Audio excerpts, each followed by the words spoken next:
Welcome to another episode of Reseller Evolution. I'm Scott. And I'm Carl. How's it going, Carl? Good. You? Good. This is AI. Anything new? What's up? Oh, there's so much. There's so much new, Carl. Good. Because we have a show to do and we have to say something. Yeah, I know. Right.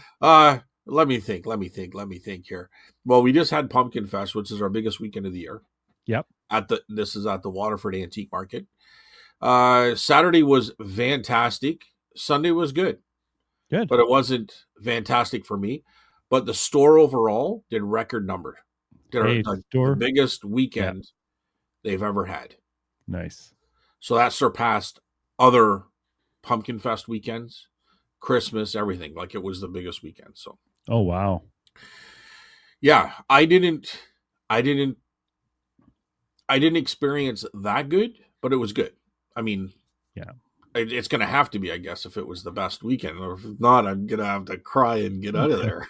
But Saturday was really, really good. I did over $1,000 over the 3 days, like if you count Friday, because Friday is technically Pumpkin Fest. But I was in there Friday doing a lot of stocking the shelves and stuff. So when you're doing that kind of stuff, I don't know. It just seems like people pass by your booth while you're working in it. Now I have two, but can only be in one at a time. But I always find that like people just kind of pass by, So, but Friday was good as well. Actually, Friday I sold 2 trains for $240. Oh well, what brand name? One was a Roco. It was a set of 3 trains, and the other one was a set as well, but it was Frischmann, both German. Yeah. And it was set as well. So I think there was like 4 or 5 cars plus the locomotive in that set. So the total that I had on it priced was $310. Now they would have got 10% off, and I know they would have bought it, but I was there, so they're trying to, do what I do. So they ended up getting probably close, if not like 20%. I went down to about 250 from 310. They said, "What's the best you can do?" Humming and hawing. I'm like, I really don't want to give them less. I know they're going to buy it. They got it out. They're all excited. They're looking at more, but they did, they played the old, well, we're going to come back for those ones on another day, like what kind of, and I'm like, ah. So anyway, so I went 250. They said 220. I said, there's no way I'm going to 220. I said, I had to buy these things, right? So I got to make a little bit of money. I said, I priced them less than what they're valued on eBay. So they said, well, would you do 220? And I said, no. I said, the best I'll do is so I already give them the 250. And I said, the very best I'll do, I'll knock another $10. I'll go 240, but that's it. If not, I'll just put them back in here and lock the door. So he shook my head. The wife was doing the negotiation, but it was the husband doing the buying for himself. Yeah. And she was good. She was a good negotiator. Oh no. I kind of have a little respect for that. Like when I get that thrown back at me, I'm like, okay, I know the trick here. I know the drill. But yeah, no, I was happy, and hopefully they do come back. So we'll see. It's kind of fun that you ran into a good negotiator. Oh yeah, they're out there. The pickers are good. Like when I did the yard sale, dude, they were all professionals. I knew exactly what they're doing, right? So, everyone sharpens their knives and goes at it. Was that those 2 trains? Was that from that big train buy? From you went and saw the guy who collected that stuff, and so I'm pretty close to getting my money back on that one. I still have tons of stuff, but it's one of those things where I probably overpaid, but I'm still going to easily double my money. But yes, I don't know how much more above that I'll get, after commissions and all that kind of stuff. But trains are funny because it's almost like the higher end stuff is what's going to sell. Condition, box, the higher the value seems to be better than, like, if I put a $5 one out there, it's going to sit and it might not ever sell. But if I put a $200 one out there, and it's maybe valued at 225, 235, but I put it at $200, it's going to go. You know what I mean? Yeah. So trains are like that. I mean, I think there's a lot of things like that, but especially trains, because there's a lot of genetic. Like I've seen a lot of the times where you come across a garage sale and there's a dusty box full of old HO stuff. Yeah, and a lot of it's very generic. Yeah. Well, this was pretty much all HO stuff. What's the one smaller than HO? Is it? There's a few. There's N gauge, I know. There's one that's really tiny, and that was in there as well.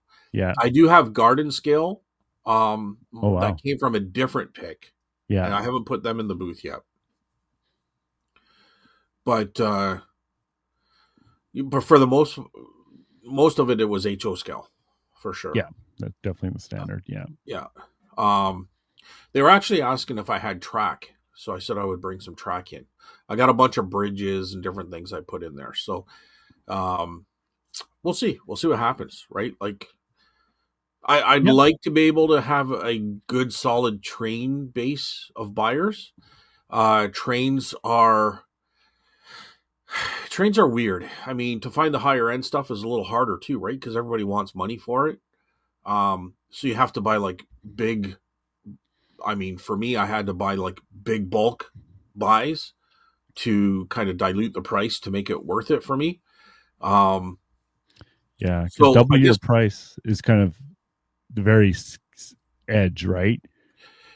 Yeah, but I guess my point is that train guys might not come in that often because they're normally disappointed with what's available. Yeah. So to be able to keep it stocked with high-end brand names, good condition in the box, is what's going to keep them coming back. So if it sits for a while, it's because guys just don't come in that often. You know what I mean? So I don't know. That's kind of how I see it. Anyway. Yep. I find for the newer stuff, the PC brand does okay in the big boxes, but it is a pain to ship. But I'm used to it now, and they usually get 100 to 150, so it's fine. But and what was that for, Carl? Sorry, the PC trains. Like you'll get these big box PC. I think mine are actually all sold now. I think so. Yeah, that's kind of like a certain collector. I don't know. It's not old stuff. It's not like the same collectors necessarily as the people buying the German stuff, but there's definitely collectors for it, and you'll see it out there. You have to, I don't like spending more than $20 because sometimes it's damaged too. Because I remember I shipped once, or I went to ship once, and it was like I looked at this plastic, clear through plastic on the top, and I saw damage on the train. I didn't notice when I listed it, so I was like, ugh. So now I'm careful when I ship it, just in case. And that's the worry part about putting it on eBay. If it's not new in the box, it's like you have to examine these things very well, because there could be like a little piece, like millimeters. It could be a mirror, it could be a horn, it could be a bell, it could be something, a light or something, just a guardrail. It could be just guardrail. It could just be something that doesn't look like it's missing, but you have to compare it to one that's listed as mint or something, and just you have to really look over them, because just to look at it, you would never know. But someone who's buying it as complete, you know what I mean? They'll know. Yeah, the train guys I think are particular too. Yeah. So, and if you take good pictures of it, they'll just say, you could say like, listen, I took good pictures of it. You could have caught it there, but it's not really their responsibility. If they buy it, you're saying it's complete, good condition, that kind of thing. I mean, your photos are going to tell eBay that, it is missing. You know what I mean? So yeah, your description, your description is more important than photos. You can't have something missing on it And just say, look at photos. Well, I They won't. agree with you, but I'm kind of saying, like, make sure you're accurate is what Yeah, I'm going with. yeah, yeah. Like, make sure if you're going to say it's complete, that you've checked it to make sure it's complete. That's where I I'm going. know. But I I hate. agree with your statement too, but I was going a different direction with it. I'm just saying, make sure that there's not something very small missing, because Yeah, I found that to be the case. So I can't sell it like that. You know what I mean? Not often, but there's a couple that I found like that. So another thing is that a lot of times they don't come in the box and they sit out and they're very dusty. And to get all that dust between those little pieces that can break off, you need like a brush, or you need patience, yeah. All right. but it's going to be time consuming. So Yeah. train stuffs aren't easy. They're No, not easy. I often walk away unless I saw like the top end brands like you're talking about. Because like I said, usually what I see is the CNN train. You Yeah. know, the black Yeah. and red one. Like Yeah. in Canada, they're like everywhere. Everyone Yeah. had one as a kid. Yeah. That stuff generally I won't touch. It's just not worth it. But or there's no, like you said, there's no demand for it. Just because it's cheap doesn't mean people actually want to.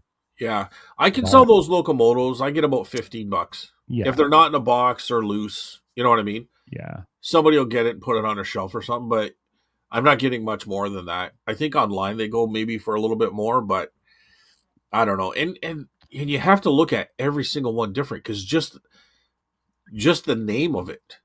Like, I think there's another German one called Merkel or something like that. I could be getting it wrong, but it's a high end train too, right? And then there's an Italian one, um, Rivarossi. yeah. I don't know. That's a big one too. Um, so definitely the brand name is huge. You know, but anyway, yeah. So that was fun. The weekend was really good. Did I sell anything like super exciting? I don't know. Like, I sold some stuff on eBay. Um, Not a whole lot. I think since I talked last week, did I tell you that guy bought more from Alberta again? Yeah, Like, he's been every week. buying almost every other week now, right? Yeah, yeah. So I don't know what I've said or hadn't said, but Pokemon Gold. Oh, video game, $85 out of the booth. Buffalo Bills sign. Clothing is rocking it out of the store. Like, out of the store. Like, out of my booth too, but out of the store. So I don't know if you want to look at clothing just to see if it's a demand for you where you are, but it's been crushing it out of the store. Well, jerseys are one of my big sellers out of the booth. Yeah, but I'm just talking like jackets, maybe with a logo on it of a big company like Texaco from the 70s. I sold a jacket for $95 out of the booth, right? I sold another one here to a guy for $40. I could have put it in the booth, get commission taken off. There's not going to be much difference, maybe $30 or so, but yeah, it was here I did the yard sale. It was here. He liked it. I'm like, whatever. You know what I mean? Yeah. So, but out of the booth here, like, I sold a jacket. It just says jacket, so I'm not sure even which one, but $35. There's shirts and what did I put in there? I put in I'm going to probably take them out and put them online because they're in super good shape. I just don't want somebody slipping the jacket on and walking out like they wore it in. That happened at the market once. Yeah. Yeah. So that's more of what I'm worried about than anything with the higher end stuff. I mean, if I buy it for $2 and sell it for 30, I'm okay. But I got stuff in there that is going for 150 to 250 online. Like a nice Pepsi leather jacket. It's what's it called? Jim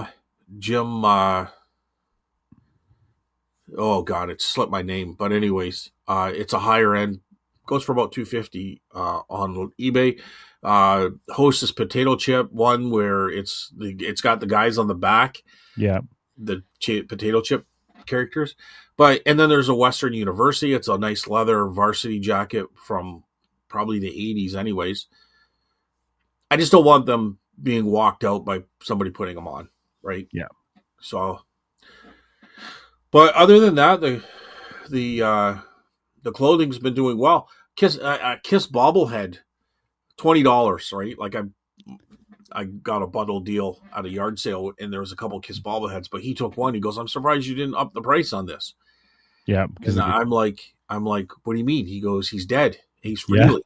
yeah, He died, and I guess he died a week or two ago." yeah.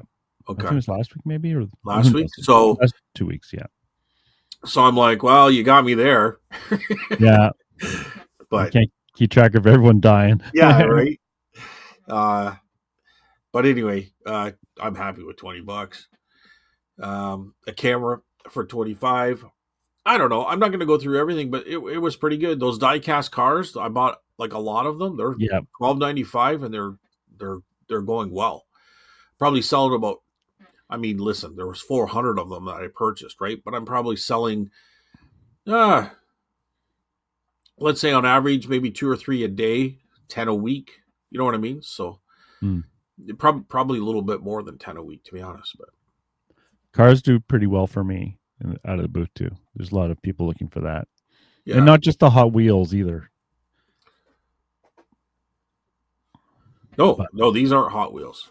Yeah. Although a lady did come in and ask if I had any red lines, but I'm like, no. I said they go too quick. I had them in here, but they go quick. Uh, Another jacket for $40. Just a ton of different stuff. VHS tapes. So all good. The good thing is, it sounds like the market's nice and healthy, because you said on the weekend it was, even if yours particular booth wasn't as great on Sunday, the market was doing well. So that makes a big difference, because you want people drawn in too, right? Not just see the same stuff week after week. Obviously, Yeah, the I buying. didn't have a bad Sunday. I just, for a pumpkin fest, it could have been like the Saturday. You know Yeah, what I mean? yeah. But it rained all day Sunday too. So Pumpkin Fest is more of an outdoor thing.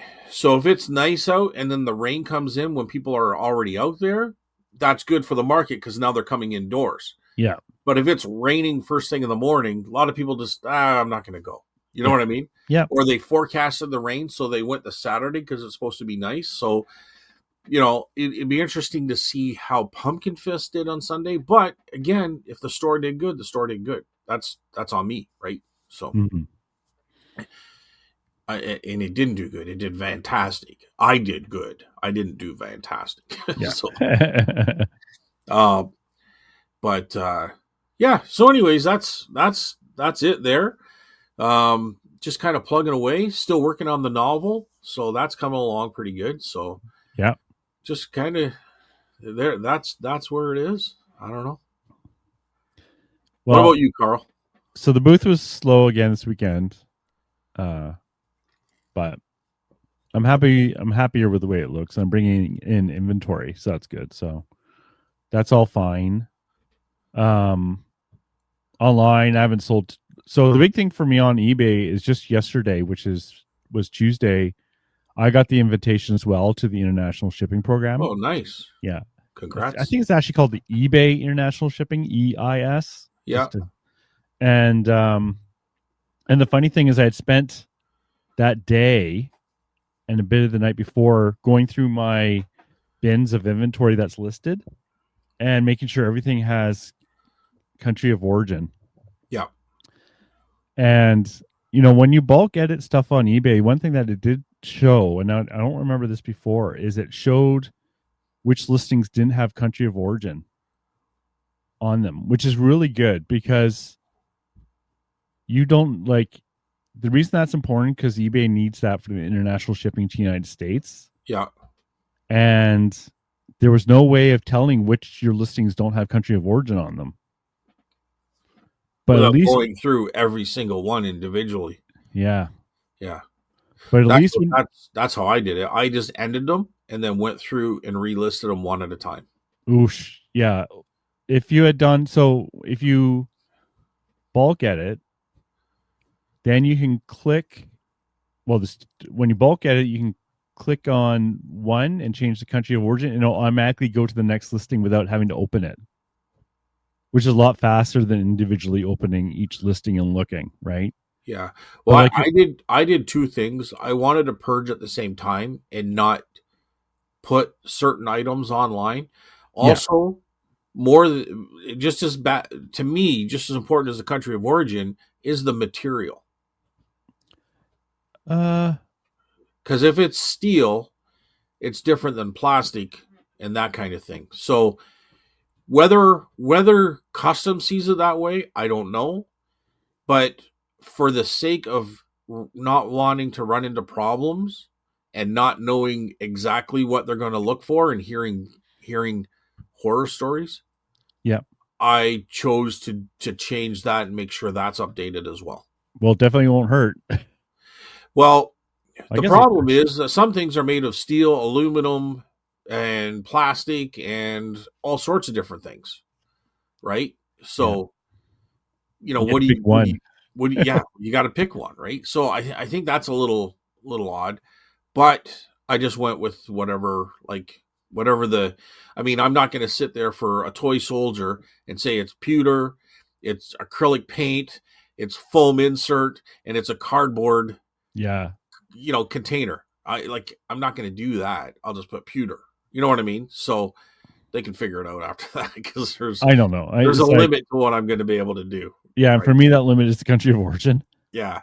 But the other nice thing, like I said, with the bulk edit is you could also see which listings didn't have country of origin. It was actually highlighted at the top of the bulk edit. So if people aren't worried about materials and just care about that, it was a lot faster to see what was missing. So And I didn't have like 10,000 items too. I had 700 at the time and I only relisted probably about 340. So, yeah, and probably 50% of that was toy soldiers. And a I big chunk was books. So those are easy to deal with. yeah, yeah. For me too, it's like I went through all my bins.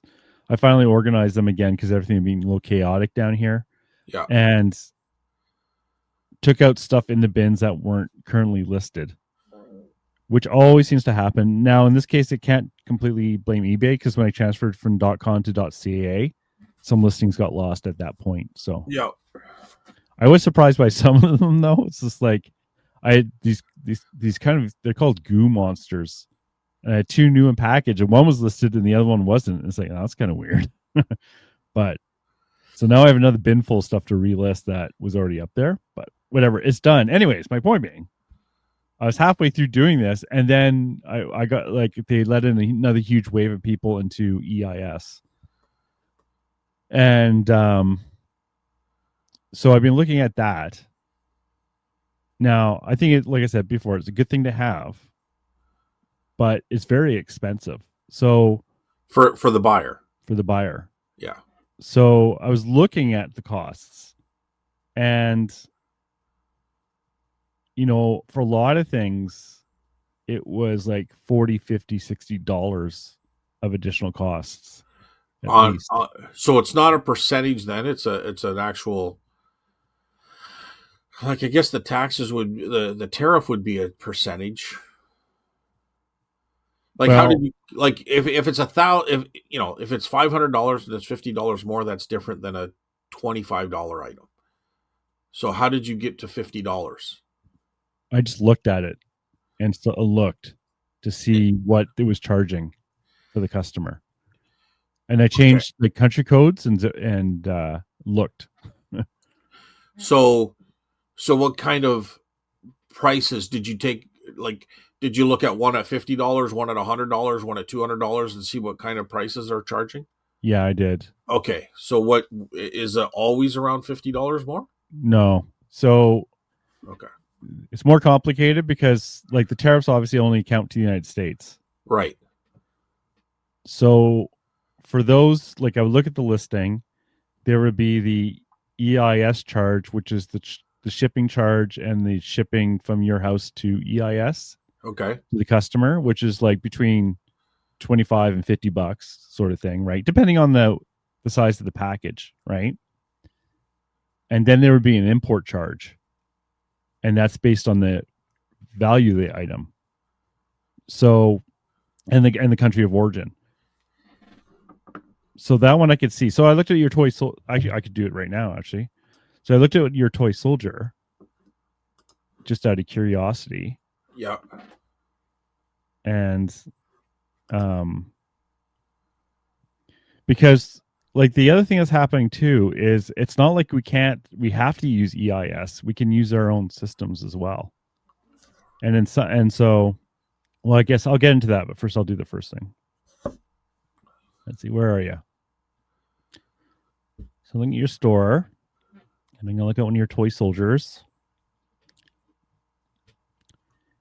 And here's a bunch. Okay, so here the shipping So you're looking at one that's for sale or one that someone had purchased? For sale. Oh, for sale. Okay. Okay. So I'm looking at one that the cost of the item is $85 Canadian, and you have shipping for $15, and that's within Canada. Yeah. So if you keep that number in your head, so now I'm going to change it to United States. An update. And now the shipping is $32.31. And the import fees estimated is $27.39. Which makes sense because I think your item is 84, I said. So that's about 30%, something like that. So that's about right because it's Chinese made or Hong Kong made, right? Right. So they have it about right. But now, so that's another $60 on top of the price of $84 that the American has to pay. Now, if I pick somewhere like, I don't know, Belgium, I always like picking up on Belgium, then it's the shipping is another $37.90. And there's the import fees are estimated at zero. Probably because the cost of $84 is under the EU de minimis. So they don't have to pay any import taxes on it. So it's just kind of, somewhere like Belgium, I probably won't set up individually, but at least they can buy it. Right. So go ahead. Well, I was just going to say, I wonder if anybody's thought about this or not. I mean, I don't know. I would assume, but if there was two prices, if we could set a price for like Canadian, and then we could set a price for international shipping with like maybe free shipping or 20% off, so that when they get their bill, it's not so crazy. I just wonder if that option becomes available. You know what I mean? So I kind of have that with my postcards. Actually, no, what I did, okay, so I use shipping policies, right? So for my shipping policies for small things, it's with EIS, right? Yeah. But I also added an option for UK that they could use from me and not through EIS. Right. And then for there, I have a flat rate for how much I will charge for something under 200 grams to UK. And that will save them a lot of money. But then they have to worry about the duties when it gets to UK. Right. But they have that option if they want. They could use either option. Yeah. I understand that option, but I still don't think I'm going to go that route. I'm just going to leave it the way it is. Oh, yeah, I just mean like I know before when you ship to the US, you can put a whole different shipping charge there compared to Canadian. But I'm just thinking if we could just international shipping 25% off, like just do a percentage off or 20% or 50, whatever. Do you know what I mean? Like, yeah, you want to give them a discount. Give them a discount to kind of compensate for what they're going to get hammered with.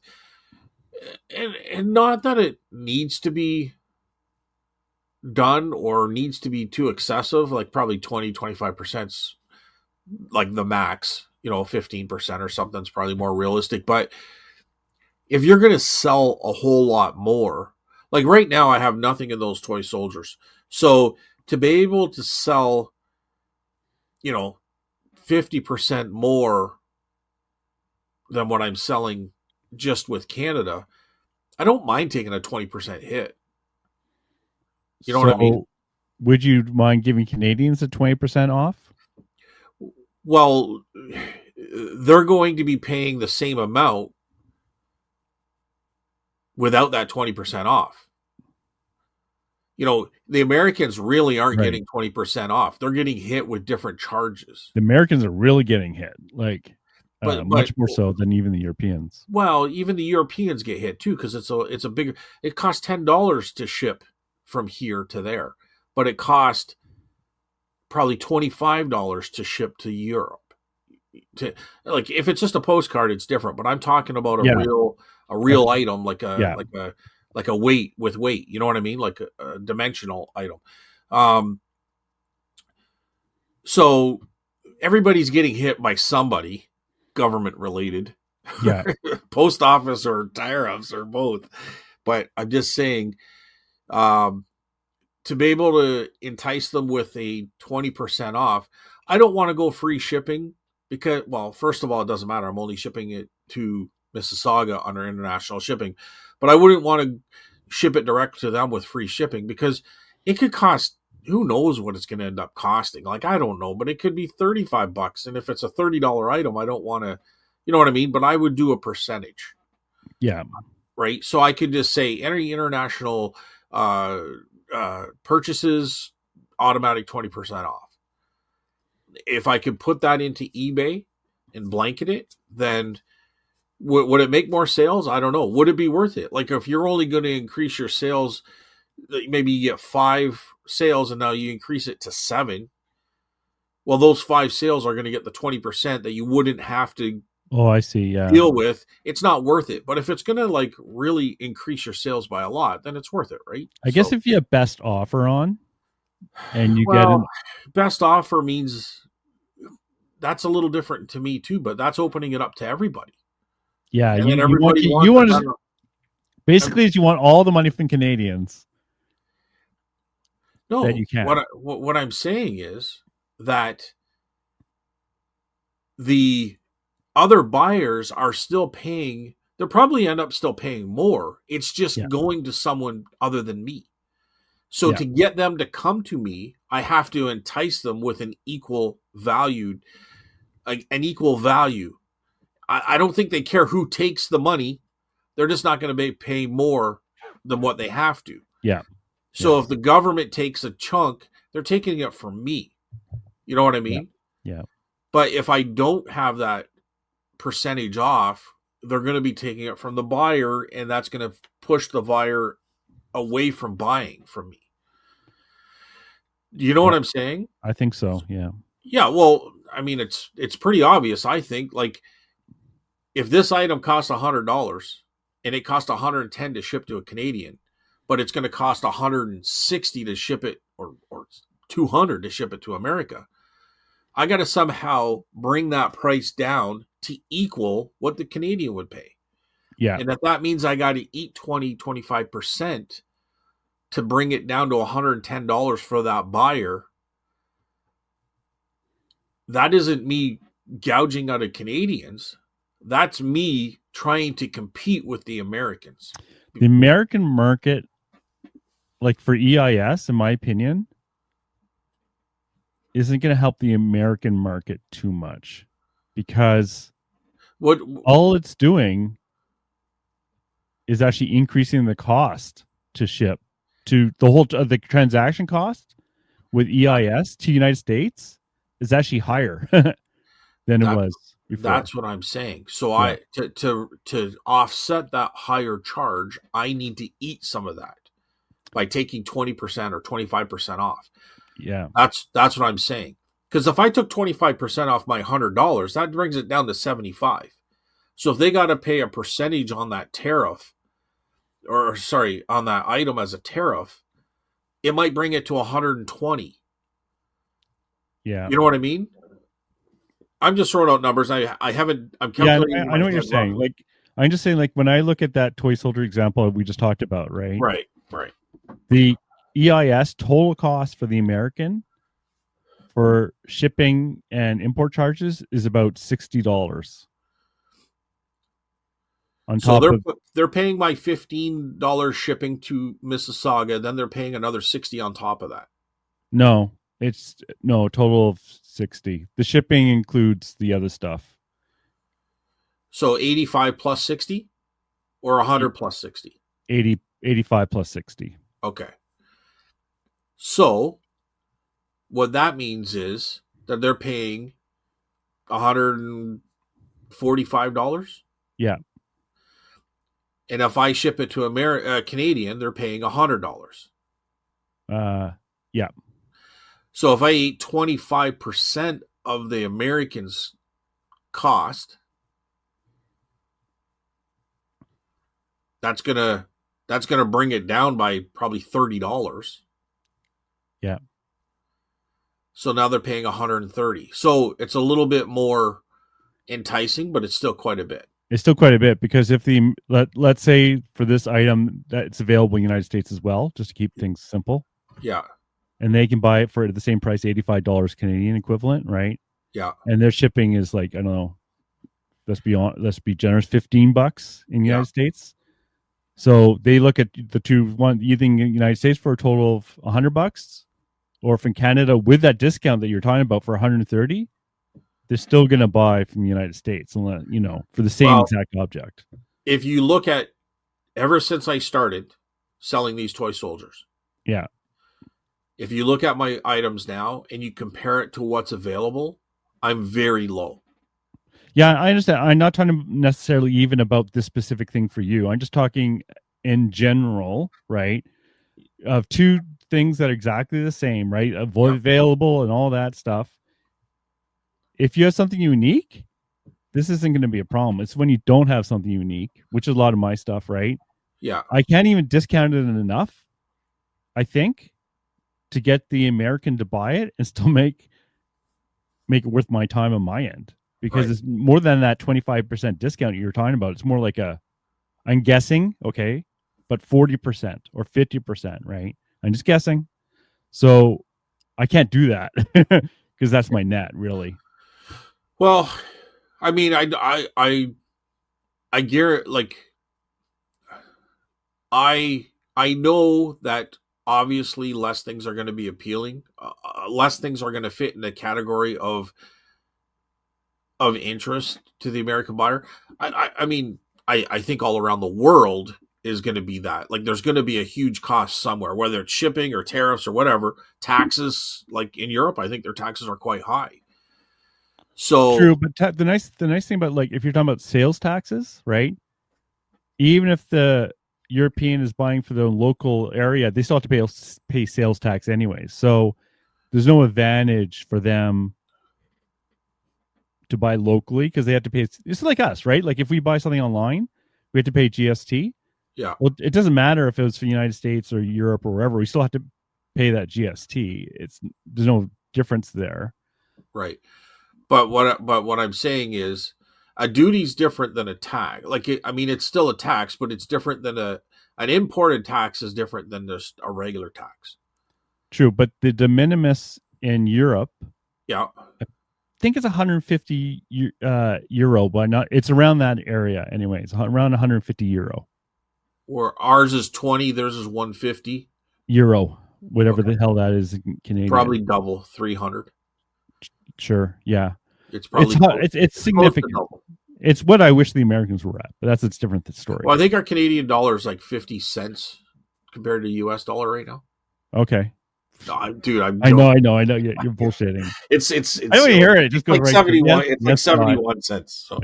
But anyways, my point being, we don't have to do anything with any of this, right? I'm not really bitching about eBay. It's not eBay's fault, right? This is them trying to help us, right? And they have to charge, of course, to reship the stuff, so they have to get paid. So, I'm not even going any direction other than how do I get more sales? How do I make it attractive? And my point was that I wished eBay had a setup where, and maybe it will go to that direction, but anybody buying from through their shipping program, their international shipping program, I could set it where I can give a percentage off.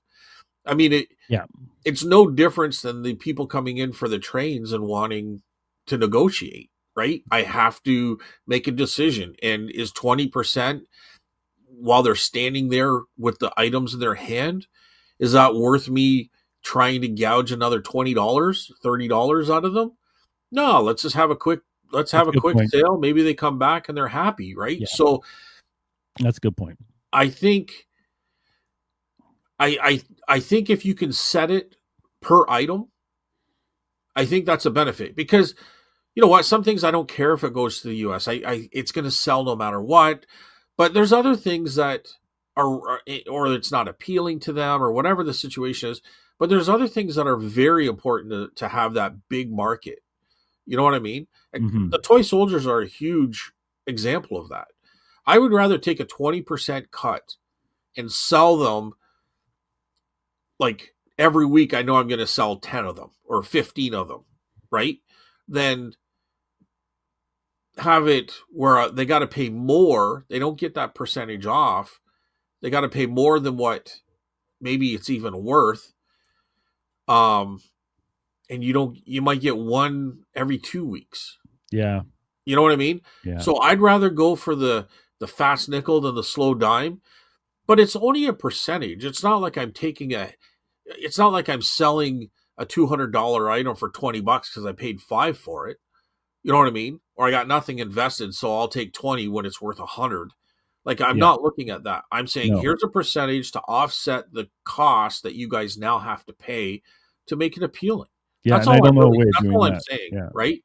Yeah. Like the Europeans were never a big part of it. Even when I opened it up, when I first started, I opened it up to them. Mm-hmm. They were never a big market for me. Like for my stuff, I might have sold a couple. I remember there's a couple Royal Daltons I went. They were Christmas ones. Yeah. I remember a guy from Germany bought a couple of 1970s dealer brochures on dirt bikes, the Yamaha. You know, he bought probably 3 or 4 of them. They were like $30 a piece. The Royal Daltons were a little more, but they were never a big market. You know what I mean? It got to the point where there was one time. I mean, there was a nice sale on a plastic figure, but anyway, it got to the point where I just didn't know about the shipping, and I got stung once on some shipping. It was way more than I expected. I think I charged 25, and it was like $40 or $45. So I closed that market down because it wasn't worth it because it didn't sell that much. But the American market was 80+% of my sales. It's a big market. It's Me too. It's important to make them happy, whatever it takes. You know what I mean? Yeah. Because they're the meat and potatoes. They're the butter on the bread. You know, like Well, so let me give you an example for me, okay? So postcards. I normally ship those letter post, right? Yeah. To Canada, United States.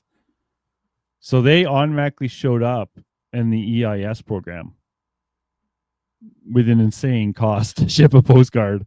I forget how much it was, but like $20 or $25 or something. Like just like no one in their right mind in the United States is gonna buy a postcard from me. But the difference is for the postcards is I have an American only shipping policy on my postcards. Here's the issue. So I'm bringing out one of my postcards so I can actually talk real numbers here. If I can find a postcard. Come on, where are you? Thousands of postcards, and of course, none are showing up. And here, okay.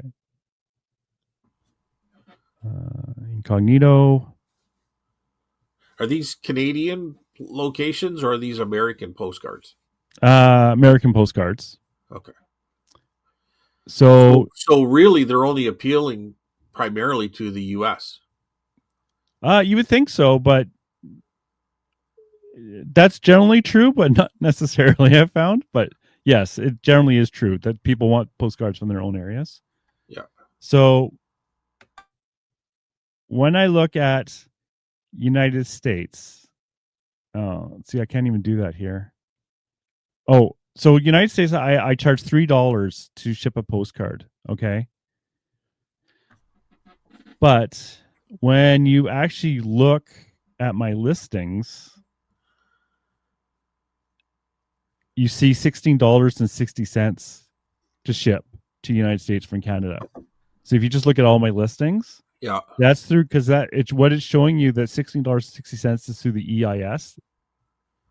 But when you actually click on my postcards, then it gives them my letter mail option, which is $3 Canadian to ship to the American.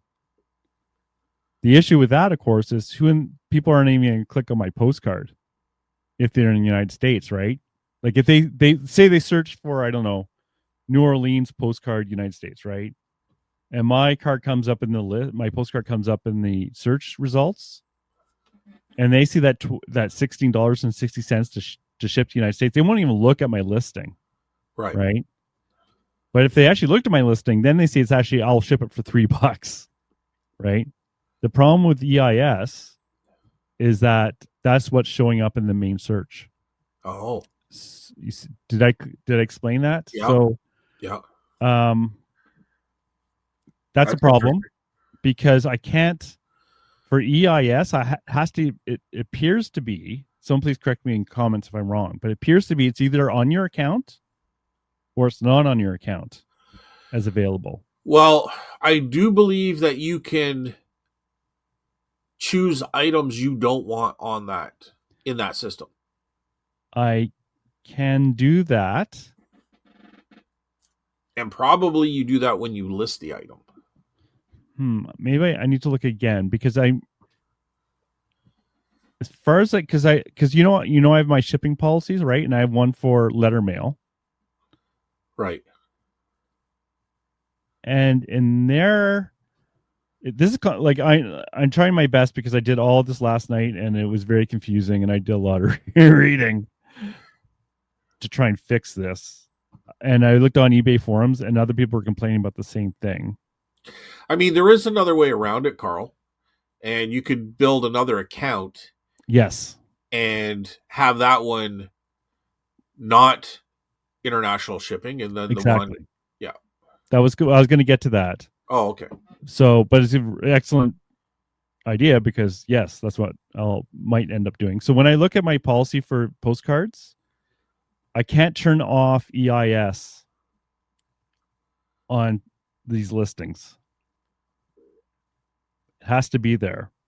Now I can add for my letter mail, I added an extra shipping service to the United States, which is why I can do that $3 thing to the United States, right? The issue is I can't turn off EIS for any listings at all, which is the problem with the search. When they do the search, then it shows a super expensive amount. Yeah. But then I thought the same thing you did is like, because you're allowed to have multiple accounts on eBay. There's nothing wrong with that. You can have you have the same item on different accounts? I don't know. Because like I'm just thinking as you're talking, I'm thinking I have books that probably don't fall under the tariff according to so far what we've learned. Yeah. And a lot of them are 100 years old. So there might be two reasons that, so I'm pretty sure they're not going to get hit with the tariffs. So I would like to have my books on an account. If I can't take it off on this account, well, here's the thing. I would like to have it both ways. I would like to have an account where that item is not in the international shipping program because then I could sell it cheaper to the US. Yes. Yeah. And I'd also like to have that same book in international shipping in case somebody from Europe or another country wants it. It still shows up in their search, right? Because even though it might still not, maybe it falls under another category like in the US where it doesn't have those applied to them. But I don't want to get into having multiple countries I can ship to. I'd rather just US is there's no secret, we all know it, is the main buyer, pre all this de minimis changes. So I still want to appeal to them And then the other ones are secondary. So if they want it, they got to go through international shipping, because I'm not going to go and list everything and deal with it. It's international shipping. It is what it is. But I need a separate account to still appeal to the biggest market out there. So I'm just wondering if you can cross list the same item. I would think so. Two eBay stores. I don't know. I would like they don't. I can't see a reason why you can't. The only obvious thing is you don't want to double sell it, but with you're in control of your account, and what's the chance of that happening is pretty low.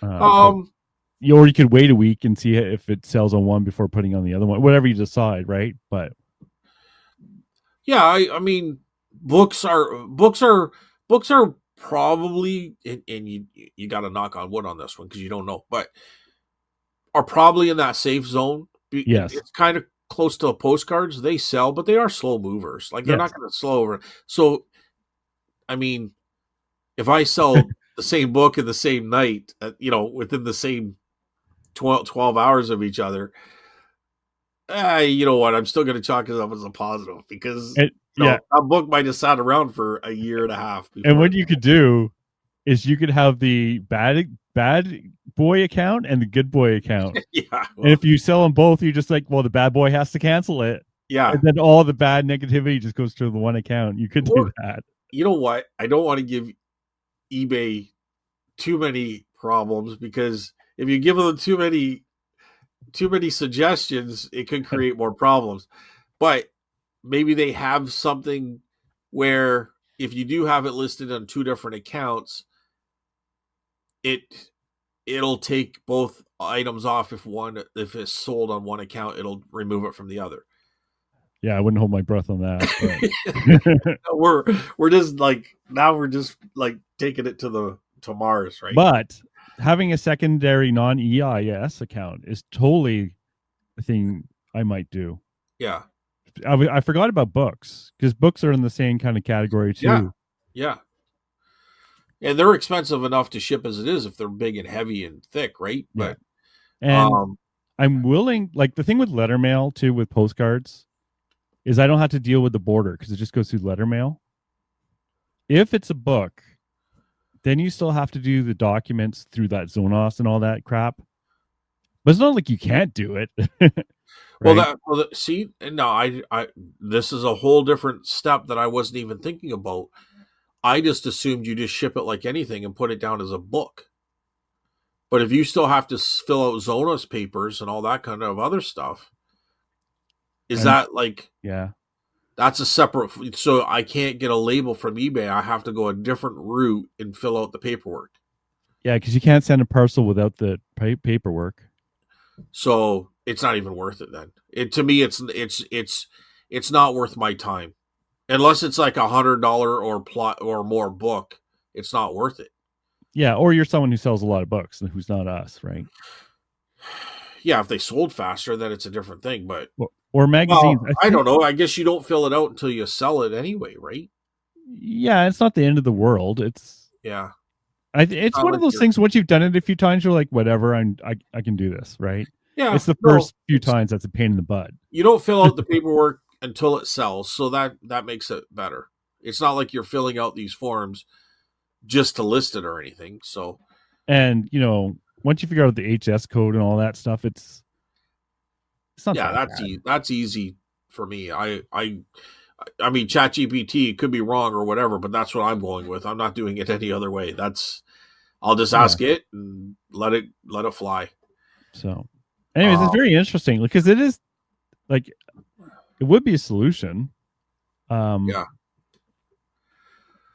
Yeah, I don't know. We'll see. I mean, I watched last couple of videos of Jamie's, and he's talked about Zonos and filling out the papers and stuff. So, I mean, he can do it. He can even do it. I'll text him and have him do a video on that's Thrift on Fire. Anybody's interested? He's got a YouTube channel. Maybe he should do a video on what it's like filling out this paper from Zonos. Yeah. Unless he's done one and I missed it. Yeah, I didn't see his last couple, so Yeah. But I know he's talked about it, but I don't know. I didn't really. I know. I'm pretty sure he hasn't like went into detail of what is all involved. Unless I missed it. I mean, sometimes you get distracted, right? So Yeah. It is complicated, but um. So anyway, yeah. So we'll see. We're not. Who knows? The world hasn't totally collapsed, Carl. There's we can see a peak. There's a little bit of sunshine peeking through the trees. yeah, to me, it was. I'm just glad I'm in the program, and now I can play with it, like we talked about. Before, I didn't really care until I was actually in it. Yeah. Listen, I talked about it last week. Like I have under 300 items now because I haven't been listing. I've been super busy with Pumpkin Fest and trying to get the booth all organized and a whole bunch of stuff before that I've already talked about. However, I'm looking to really hammer out the toy soldiers and stuff. But like I was about to say, I've probably got 5 to 10 sales in the last couple weeks from international shipping with very little items listed. Yeah. So I think it's going to be a positive. I did get this one guy. He's from Australia. I'm keen on a horn. He wanted this antique klaxon horn. Okay, let me know. I'll read it here. I'm just wondering about postage. If there's any way to get a closer estimate, please. So I'm sure he's going through international shipping. He's probably like, wow, this shipping is off the charts here. You know what I mean? Yeah. He wants whatever to ship it. So then I'm like, this guy's from Australia. I don't even want to get into this. I just go away, So I ignore it. He goes, please let me know if you want to do a deal. Just wanted to know if there's any chance postage would be less. If that's not possible, I have another one I'm looking at. All is good. If you let me know, then I'll just go buy the other one. And I put, thank you for your interest. I would suggest to purchase the other one you had mentioned. Shipping to Australia is very expensive, and therefore I only ship within North America. Have a great day, Scott. And he puts no problem. All right. That's a perfect way of dealing with it. That's what I would have done too. Well, it's not over, Carl. And now it's over, and then you can go on with your life. This morning. So he sends me this clipping, and I'll read it to you, but it's what he's seeing. So Australia. So he bought. Let me just. So he bought one for $50 with 35, and this is US, $50 US, 35 US postage, and $8.50 US for GST. So it looks like someone had. Someone had one for sale for 150, and they took 93.59 in total. It's a little anyway. So he's kind of saying, just for your information, just bought a horn in the US. So he bought it from the USA. See the postage? I'm still keen on your klaxon. So he still wants to buy mine, but he's showing. I would just say it's out of my control. That's up to, this goes to the EIS, and then this is the point that I'm about to get. So he's got one for $50 US. Somebody seemed to work with him. Dude, like mine's $75 Canadian. That's probably cheaper than $50 US. I know. It's like, did you do the exchange rate? That was he did 35 US plus GST. So he did 35 US. That's probably like $50 Canadian for shipping. I've got 15 on mine. So what's eBay charging? Another $50. So by the time it's all done, he might be paying $25 more Canadian for mine. You know what I mean? Yeah, I know what you mean. So anyways, he sent me another message today again, 3 minutes after the first one. after today's message, he sent one at 3:07 a.m. So whatever, it's probably 12 hours difference over there. I don't know. And then 3 minutes later, he sent me another one today. It'd be nice if we could do something. I got this for 50. I made an offer. Okay. So I just looked up your klaxon, to Australia, Yeah. the shipping would be $118.43 Canadian. Through international shipping. Yeah. Okay. Is that shipping alone or is that the extra cost in total? That's just shipping. There's no import fees. So I don't know what Australia has as a de minimis. So Probably similar to ours. We're very close. okay. Well, it's not here for some reason. It's just showing the shipping is $118.43. And that's 118, like 118. Yeah. Canadian. Yeah. Okay. So that's probably about 75 American, right? Yeah. And he paid 35. So yeah, but okay. And I totally agree with you. But my point was his shipping total, this is where I was going with this. He wants me to work on the shipping, but the shipping total is coming from international shipping. So I can't change that. No. Right? Nope. I could take off my $15, but that's the max I can do on the shipping part of it. I can do a bigger discount on the Klaxon itself. But that doesn't change the shipping, which is is what he's asking to work with. Yeah. I'm surprised an Australian doesn't know, because my experience is they all know how bad it is. But I would just say, like, it's not. I would just say the truth. Is that like that shipping? I have no influence on that shipping cost. I don't benefit from that at all. Or I would keep it very simple, saying the shipping through EIS is completely not under my control. Well, and I'm not able to I would even go further and just say shipping Canada Post is way more expensive than shipping U.S. Post. United States Postal Service is much cheaper than ours. So you're asking me to ship at that rate under Canada Post. Dude, I can't do that. Yeah, I would just say go away nicely. Yeah, I'm going to block them. Right. I'm going to put them on the large list of blocked buyers. But because already the Klaxon's probably 125 Canadian. Like it's already discounted. Like I've put a lower price on it. You know what I mean? Because it's an electric Klaxon. If it was one of those UGA ones, they go for like $250, $300. I would not go lower on that. I'm going to max that out because I know it's going to sell.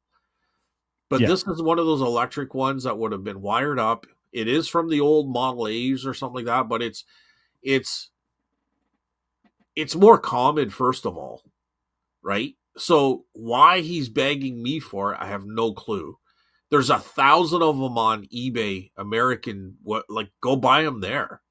It's funny when people use that threat. It's cheaper over here. It's like, then go buy it over there. That's what I said to him. That's exactly what I did. I would suggest you go buy it. That's there. What I would do. I wouldn't go for the guy with the higher price and say, bring it down. No, it's because he wants yours for some reason, right? Yeah, get over it, buddy. Like if you put in Klaxon and if you copied, most like the first 5 words of my listing and pasted it, there's going to be probably 15, 20 Klaxons that show up. Yeah. You know what I mean? Then go buy it from them. Weird, eh? Yeah. It's crazy. I don't want to sell to Australia. I love Australia. I don't know really any Australian. I watch Back from Burnout. She does a good job. That's fine. But it's a Fury Road. I know Australia. Documentary. I'm just saying, I don't know. I don't know what to say. I have nothing against Australia. It's a very similar country to ours, so I'm sure it's good. It's part of the Commonwealth. But it's part of the Commonwealth. Yeah. It's just, you know what, dude? It's very expensive. It's expensive as heck. I've lost money on an item once to Australia. I'll never ship there again because the shipping to get there was so damn expensive. See, that's the other thing too, is with the EIS, you don't have to worry about returns or anything. Well, which is kind of nice. You know what? That's a good point. And I'm gonna look at it in an opposite direction. it is nice that you don't have to worry about it. But how many of those things are you going to be allowed before eBay just says, listen, you're not worth the Oh, risk? believe me, they're watching accounts for people who have like a lot of issues for sure. Right? So Yeah. when you see a red flag buyer, like this is a red flag. This guy's not letting go. He's an issue. I don't want him to affect my account for whatever reason. Right. So if I don't block him now and he gets, you know what, I'm gonna show this guy. I'm gonna buy it and I'm gonna complain and get a refund and I'm gonna get my price anyways. Right? I've had that happen once. So no, but I'm just Yeah. saying, if he's there's a little red flag there. Am I Yeah. gonna risk my account because I No. don't want to sell something to this guy, but he's persistent? No, I'm gonna block him right now, Carl. Damn these Australians. No, it's not even. It's not the I Australian. just teasing. It's Yeah, the person. It's the red flags, right? It's like Yeah. when people ask 1,000 questions. Like complain this is about probably price, the first Australian I've blocked, and I've blocked many people. So like, it's not Australia. It's just it's a red flag moment, and I'm glad we had this conversation because I'm gonna block them. Yeah. Blocking a buyer. There you go. But I think that's enough about EIS unless you wanted to mention something else. Like an hour conversation about it. Well, it is new, and a lot of people might not be on it yet. So we're trying to sort out issues for those people. Submit. The secondary account is definitely a possibility. What's that? The secondary account is definitely a possibility.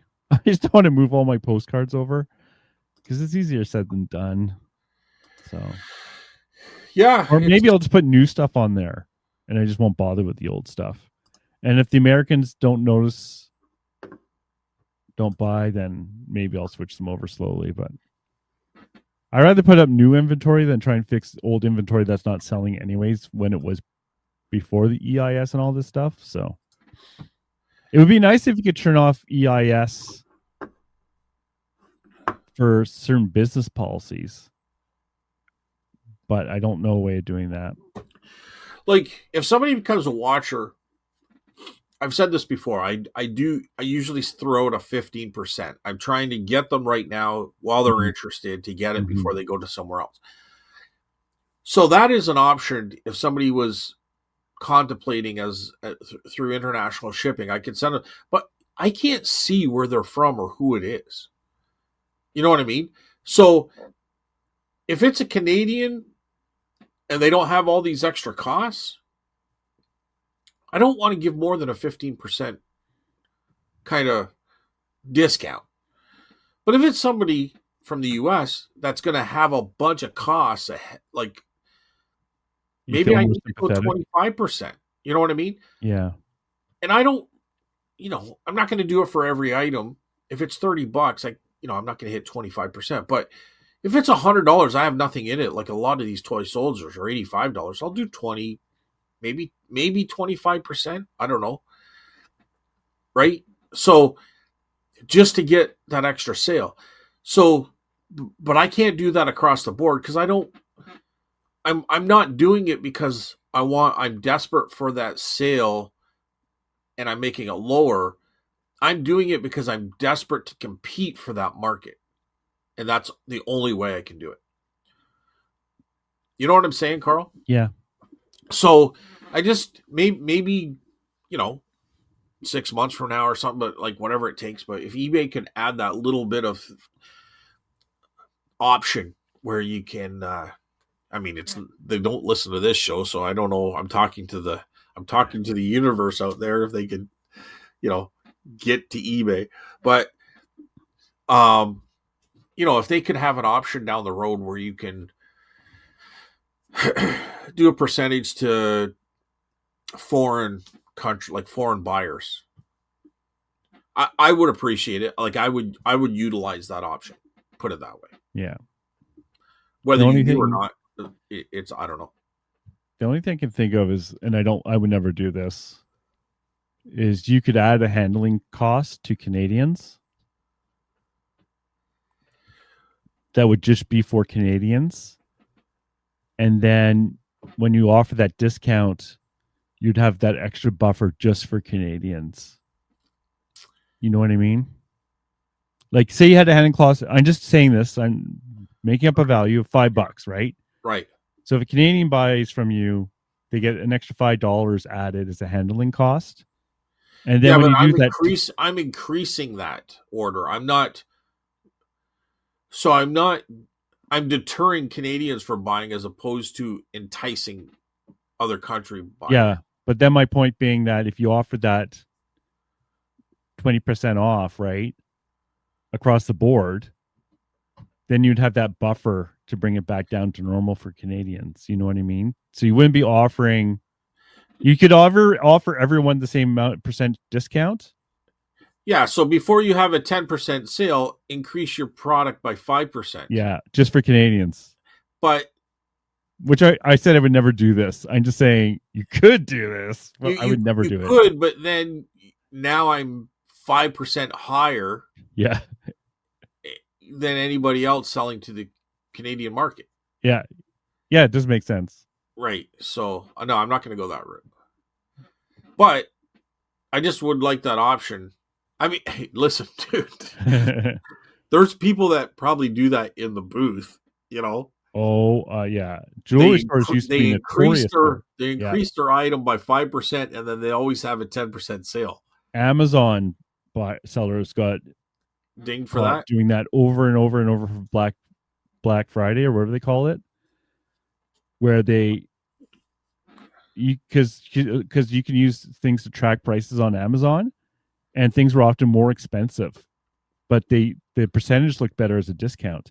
It freaking works though. I'll talk to people and they say, "Oh, it's 20% off." I was like, "Yeah, but what's the original price?" Right. I don't know, Carl. It's 20% off. It's like, well, you have to have both numbers to come up with the final value, right? Like, well, and I think it might work a little bit better in a market because you're not looking at 10 items similar to yours. Yeah, and you have no history. Yeah. On eBay, you type in an item and 10 of them are going to pop up.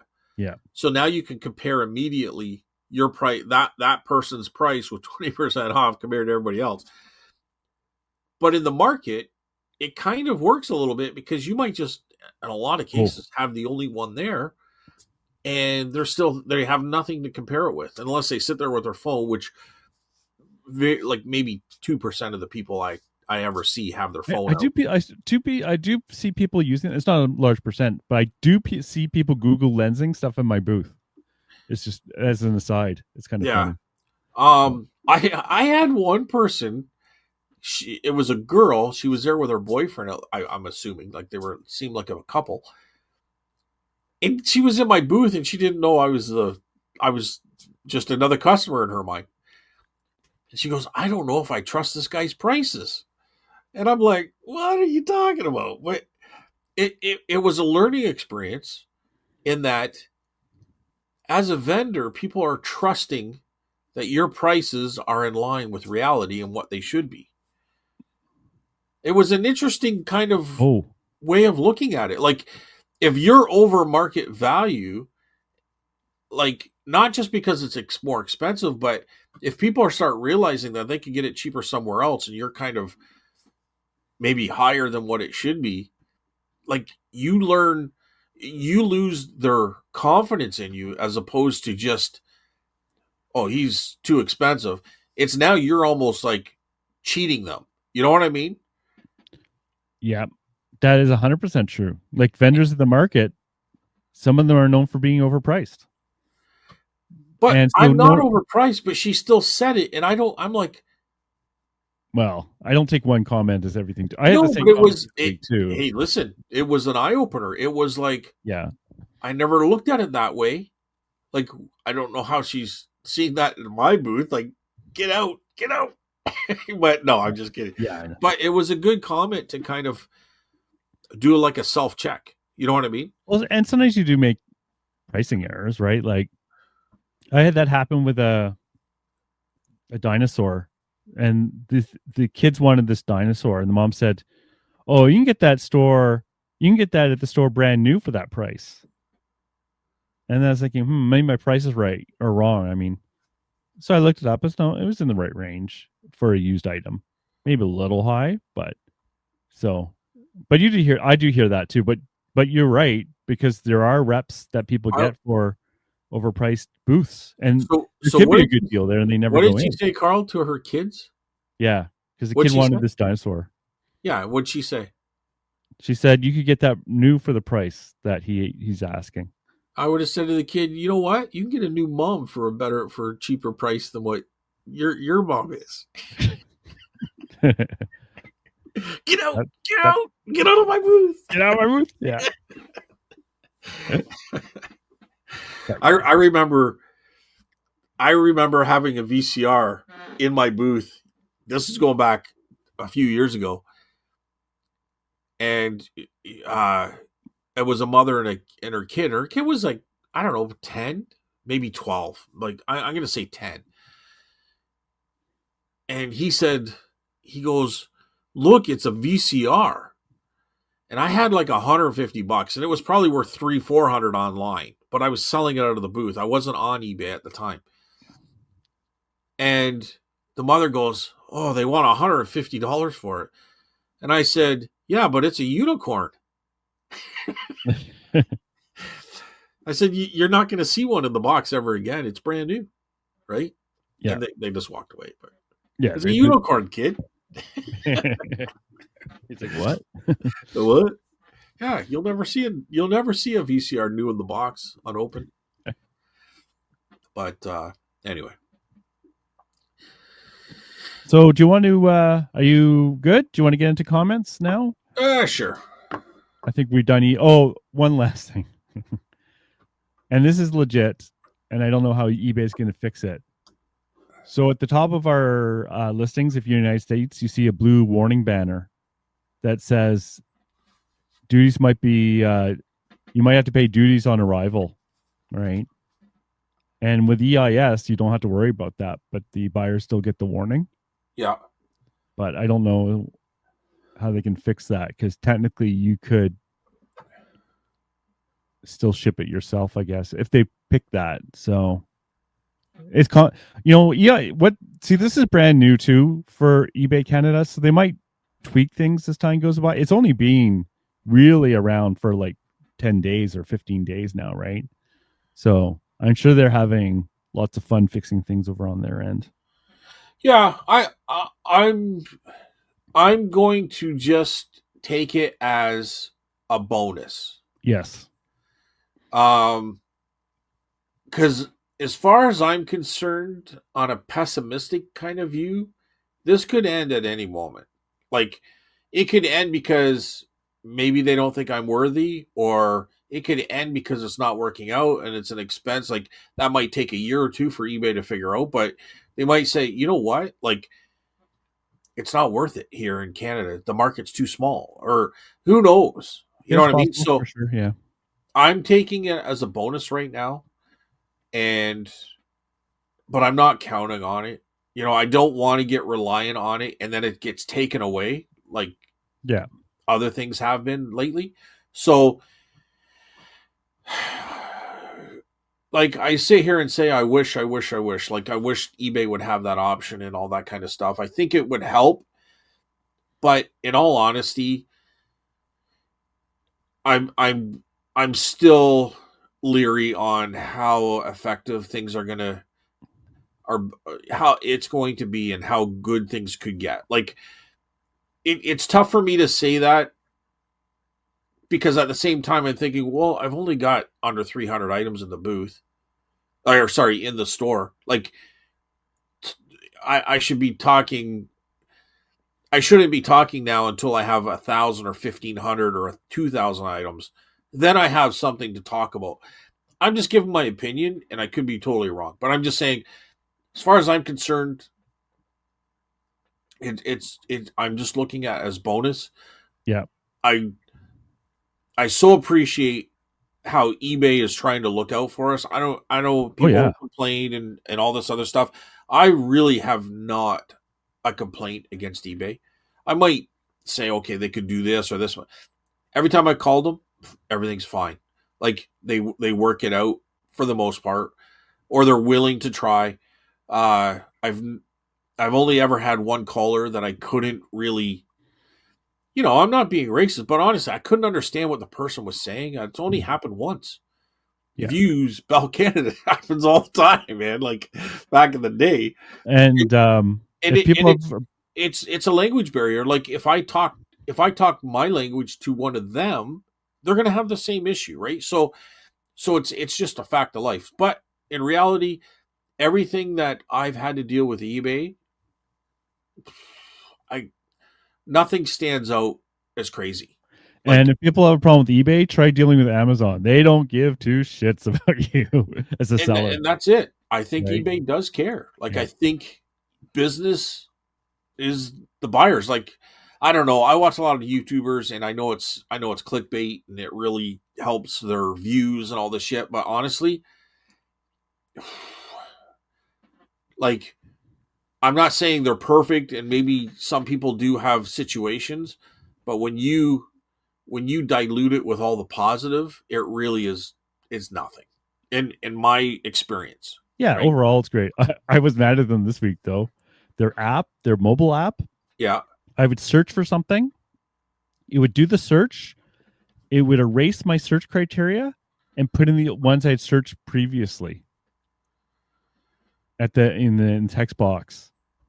So yeah, I've had that happen a few times. It was so annoying because I needed to retype it over and over again as I redefined exactly what I was looking for. Yeah. And it's like, why is it? I was not a happy camper. Well, it's funny that you say that because now I'm just thinking, when you say something, all of a sudden my brain starts thinking of a whole different things.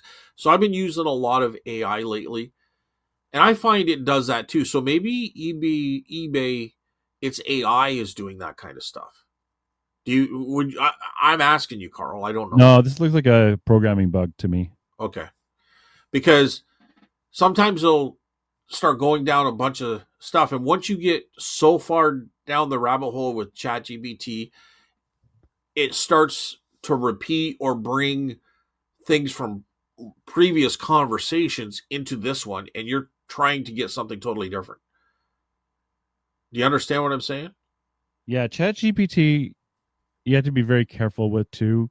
Like I've said, it's really good, but it will happily tell you incorrect advice too, right? And I think the problem for a lot of things, like if it's incorrect, it's incorrect. But I think a lot of things that I've found, it's prompting it properly. It's asking it the question in the right way. It's almost like karate. Okay, if you go to karate practice, they got to come at you with the knife at a certain angle, at a certain height, at a certain speed, in a certain direction, and then you can do the move. And the move looks really cool, right? The guy flips over, you stab his arm. Variant. Yeah. That's how you disarm a guy with a knife. But in all reality, what if he comes at you straight forward from waist down, knife out? Well, I didn't train for that move. Yeah. I think ChatGPT is the same way. You know what I mean? You got to it's a tool. And you got to use the tool as it was designed to be used, right? Or learn how to use it. Yeah. I think you got to do it based on what it's capable of. And is that going to change? Of course it is. But right now, I think you have to, it's all about the prompting it properly. Like sometimes you have to ask it the same question 4 or 5 different ways, and then it spits out what you need. That's just an experience that I've dealt with. So what's that? I just want to tell a story quickly of my experiences last week. Yeah. So you know those Woody talking dolls? Toy Story Woody talking dolls with a string in the back? Yeah. So I picked up one of those, and it had its hat and everything, and it worked. There's huge variance in production for those with huge differences in values. It's either $20 or $200, right? And all in between. And I was trying to get ChatGPT to tell me how much it was worth. I would recommend people do not trust ChatGPT when it comes to valuations of things, because I find it is usually completely too high, like insanely high. Like it was worth $25 and it thought it was worth $200 kind of stuff. And what? Well, it's because it's taking information from Dr. Lori. Yeah, exactly.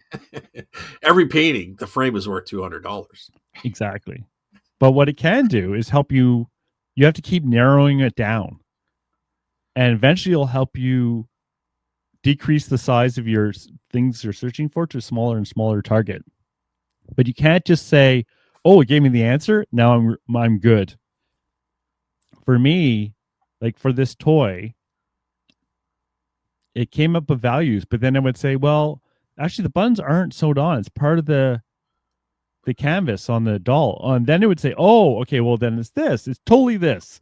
And then I said, "Yeah, but this isn't like there's no copyright date on it." "Oh, okay, well it's totally this." It's very confident. If I taken the first thing, it would say, it's for 200 to $250. You know Yeah. what I mean? Yeah. So, so when I tell people to use it, I'm just saying, especially when it comes to valuations, don't trust it. But that doesn't mean it's worthless. It's just that you have to be very careful with those first answers. Yeah. And I think you have to know how to question it Yes. or prompt it. I don't know what the right term is. I think prompting it is the right term. But anyway, um, so I don't know. I would agree. Like, if you're going to ask what's this, but then you need maybe you need to clearly identify it further, like you said, buttons and all that kind of stuff. So, Right. It you know, didn't even ask me about buttons, right? It yeah, just said, "Oh, this is worth something, something." I said, "Well, when I looked that up, those have physical buttons." I said, "Oh, well, then this." And then I like would do, "Oh, then this." You know what I mean? Like it wouldn't so, prompt me more. Sometimes it would prompt me for more questions about the item, yeah. but not So all the time. maybe you have to say something like, because who knows where it's getting its information.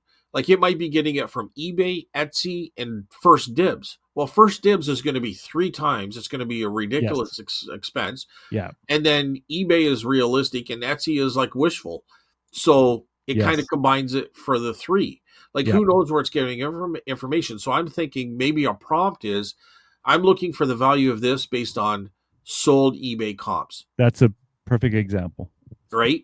So maybe you have to prompt it with not more information of the item, but more information of where you want it to search its answer from. And you want it to. It's like when someone looks up asking prices too on eBay and they think that's what it's worth. Right, You almost have to say, "Can you please just use solds from eBay?" right, right. But you have to know to ask that. Yeah, that's it. That's exactly it. Right. Exactly. But it did help me narrow down to what the hell it was after about 10 questions. And then I ran out of free questions for the day. But But I was watching one guy talk about AI, and it's not. I don't know how true it is because we don't know where this is going to end, or I don't even want to say the word end because that means a whole different thing. We don't know how quickly this is going to go to a certain degree, but it was just really interesting. It's not the people. It's not that AI is going to take jobs from people. It's that people that know how to work with AI are going to take jobs away from people that don't. I thought that was interesting. I don't know how true it is, or like, I think there's an element of truth in there, but I thought it was like, it's kind of like anything else, right? Like, if you don't know how to use the internet, you're going to get left behind. If you don't absorb the ability to use a computer, you're going to get left behind. Back in the yeah, cars when they first started, if you don't absorb the ability to drive a car, like, eventually you're like, I mean, imagine having a horse now. Like, you're a Mennonite and you're kind of stationed to a certain area. You know what I yeah, mean? I mean, those guys choose that lifestyle. But if you wanted a bigger business lifestyle, that ain't feasible. That ain't going to happen. yeah, Right. So I think I think it's one of those things that it's inevitable. It's going to be a huge game changer in society. It probably already has. We just haven't maybe seen to the extent that it's there. But I think you have to take it on. And I watched this other person. They talk about books. And they're talking about traditional writers of novels versus people using AI. And traditional novel writers won't like come out and admit it. They won't be free with it. But the person said they're all using it. Hmm. He goes, because if you don't use it, you get left behind. It's so much quicker. It's so much more efficient. And especially if you're self-publishing and you're a new person, you're not going to be able to afford or justify spending $3,000 or $4,000 for an editor when you could plug it into the AI and get a pretty good result Well, with AI, I don't like feel like, for free or for $20 a month or whatever it is, right? So yeah, like translators are screwed. Like, I know in the government, even they just use this automatic systems because it's better than the translators and a lot cheaper. There's no competition, you know. Or I think back of one of the big things. One, I know it's a joke, but Excel was a big thing because you used to have people sitting there with a calculator doing this stuff, and yeah. now a computer does that in 2 seconds more accurately than the person doing it. So there's going to be those aspects of jobs, but we'll see. It's like a good tool, but it's not like, so far we're not there where, you know. But I think the scary part, or I don't even know if it's scary. I think some people can be scary, but I think the interesting part is we don't know how fast it's going to change. Like things could change in 6 months, or they could be 3 years. Yeah, we don't know. We don't know. So it's interesting. It's interesting. But there's a lot of advancements. Like, dude, if I look at like, okay, I'm kind of digressing a little bit into books because that's really what I'm using ChatGPT is for learning this and to get it. I'm not a traditional novel format. I don't know that writing style. I can write you a script for a movie, but I can't write this. So I'm not confident enough to be able to put it there. So I have the meat and potatoes of the story, but I haven't put it into this format. So anyway, um, so I'm using it for that reason. Uh what was I going to say? Shit. Oh, but so one of the other things that book writers are doing is they're using AI to make it into a narrative, like an audio book. That's very popular right now. But 6 months ago, you would have one person's voice or an AI voice that represents a person reading the whole thing. But now I just signed up and I'm just kind of tinkering with it, like within the last day or two, is 11 Labs, which you can have multiple voices reading different characters' parts. Hmm. One person's voice narrating it. I can get Burt Reynolds' voice to narrate it. You know what I mean? And it takes time because you need maybe giggles or breaths or something, but it'll put that in there. If you want music in the background, you can choose it and put it in there. You can put suspenseful, if if you're talking about a car crash, you can have the sound of a car crash in the background. And you're putting it together like a videoless movie, and it's all audio and it's at your fingertips. And I think I pay like 10 or $8 or $10 a month for this. You know what I mean? Yep. It's phenomenal. 6 months ago, you wouldn't be able to do it. Now it's here. Hmm. And in 6 months from now, there's going to be so much more. You know what I mean? You know what I'm saying? It's still progressing, and It progresses so quickly, though. Yeah. So quickly. And if you're not on top of it, you get left behind. Yep. So I don't know. I'm kind of going off on a tangent, a little positive rant, but anyway, it's interesting how if you go out, like, you're so focused on one industry. We're so focused on eBay, we're so focused on reselling, we're so focused because that's what we do. But as soon as you get pulled away into something different, it's a whole new world, and it's It's insanity. You know what I mean? So it's interesting to see what's really going on. Yep. You know. Yep. Yep. So that means it's time to go, Carl. You know, I just say let's do the comments because as soon as you go, yep. Yep. That's the hint. Okay, shut up, Scott. Shut up, Scott. Yeah. All right, where do you want to start first? So let's go with the comments. Right. There's a couple ones from 2 shows ago, and I wanted to make sure we said those. One was from Tim Gallant. He says he needed reseller inspiration. Instead, I got a live reenactment of the Great Tariff Depression. Yeah, well, that's going to be an ongoing show for a long time. But yes, thank you for listening, Tim. Oh, he gave it a 5-star because he gave us 5 stars. Company. Yeah, appreciate it. Misery loves company. That's a great.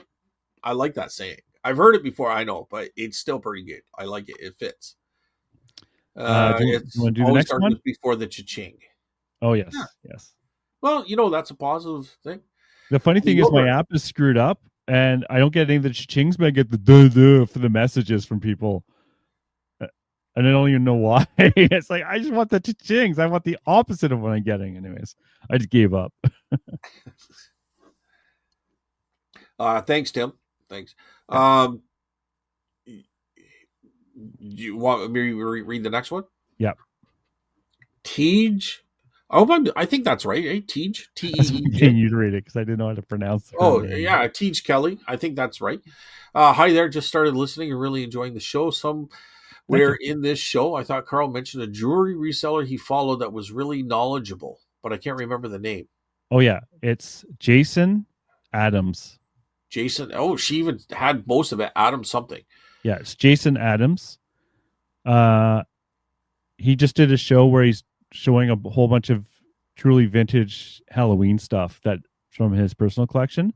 Amazing stuff. But he's really good at jewelry. And he'll give you tips and stuff like that.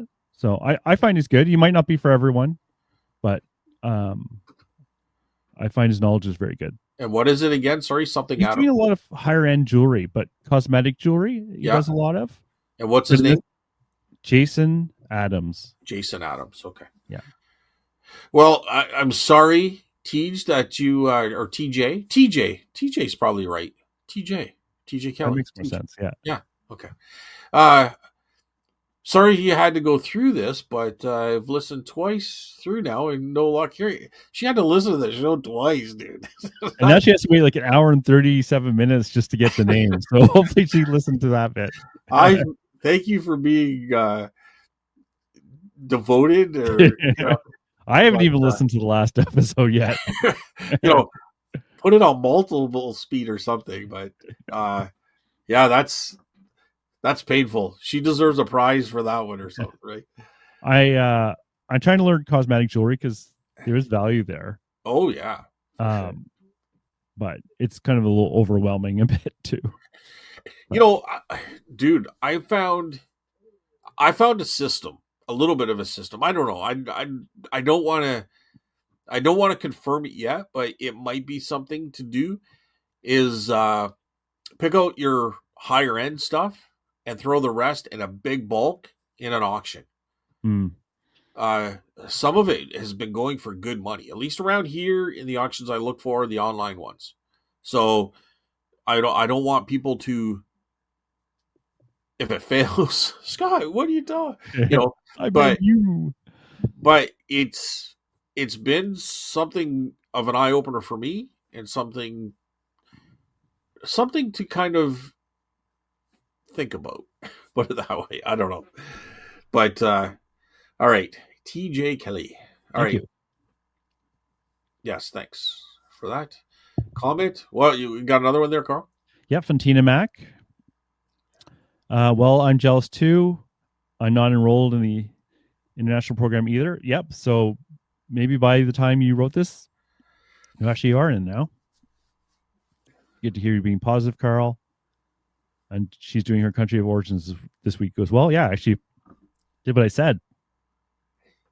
Things are looking up. Yeah, I think not to get back into it, but it should have 10 or 20% of sales, I think. I'm not expecting much more of a boost than that, but it's better than negative. If Well, you really don't like it, you can always just opt out. I mean, things are looking up, but when you hit rock bottom, I mean, Well, there's yeah. no place to go but up. So, but Tina back with the inspirational, positive outlook. I like it. I Thank you, like it. Tina. Thanks, Tina. Adam's here. He posted one 12 hours ago today. Let me know what you think after the Google. Oh, that true story. I'm still going to look after that. That was the don't tell me. Oh my God. It was I was just thinking about it the other day. Carter or something like, oh, We could cheat and look at the other comments. no, I don't want to cheat because I remember it Okay. exactly. But also, did you guys happen to watch the baseball playoffs and see the guy with the butt plug shirt? No, I didn't see that. I didn't see it. I watched the game, but I didn't see that guy. I kind of listened to it in the background, and I'm listening to people on YouTube that commentate it. I think they're more interesting, to be honest. I've been doing that. Was there a lot of touchdowns and penalty shots in that game? Oh, for sure.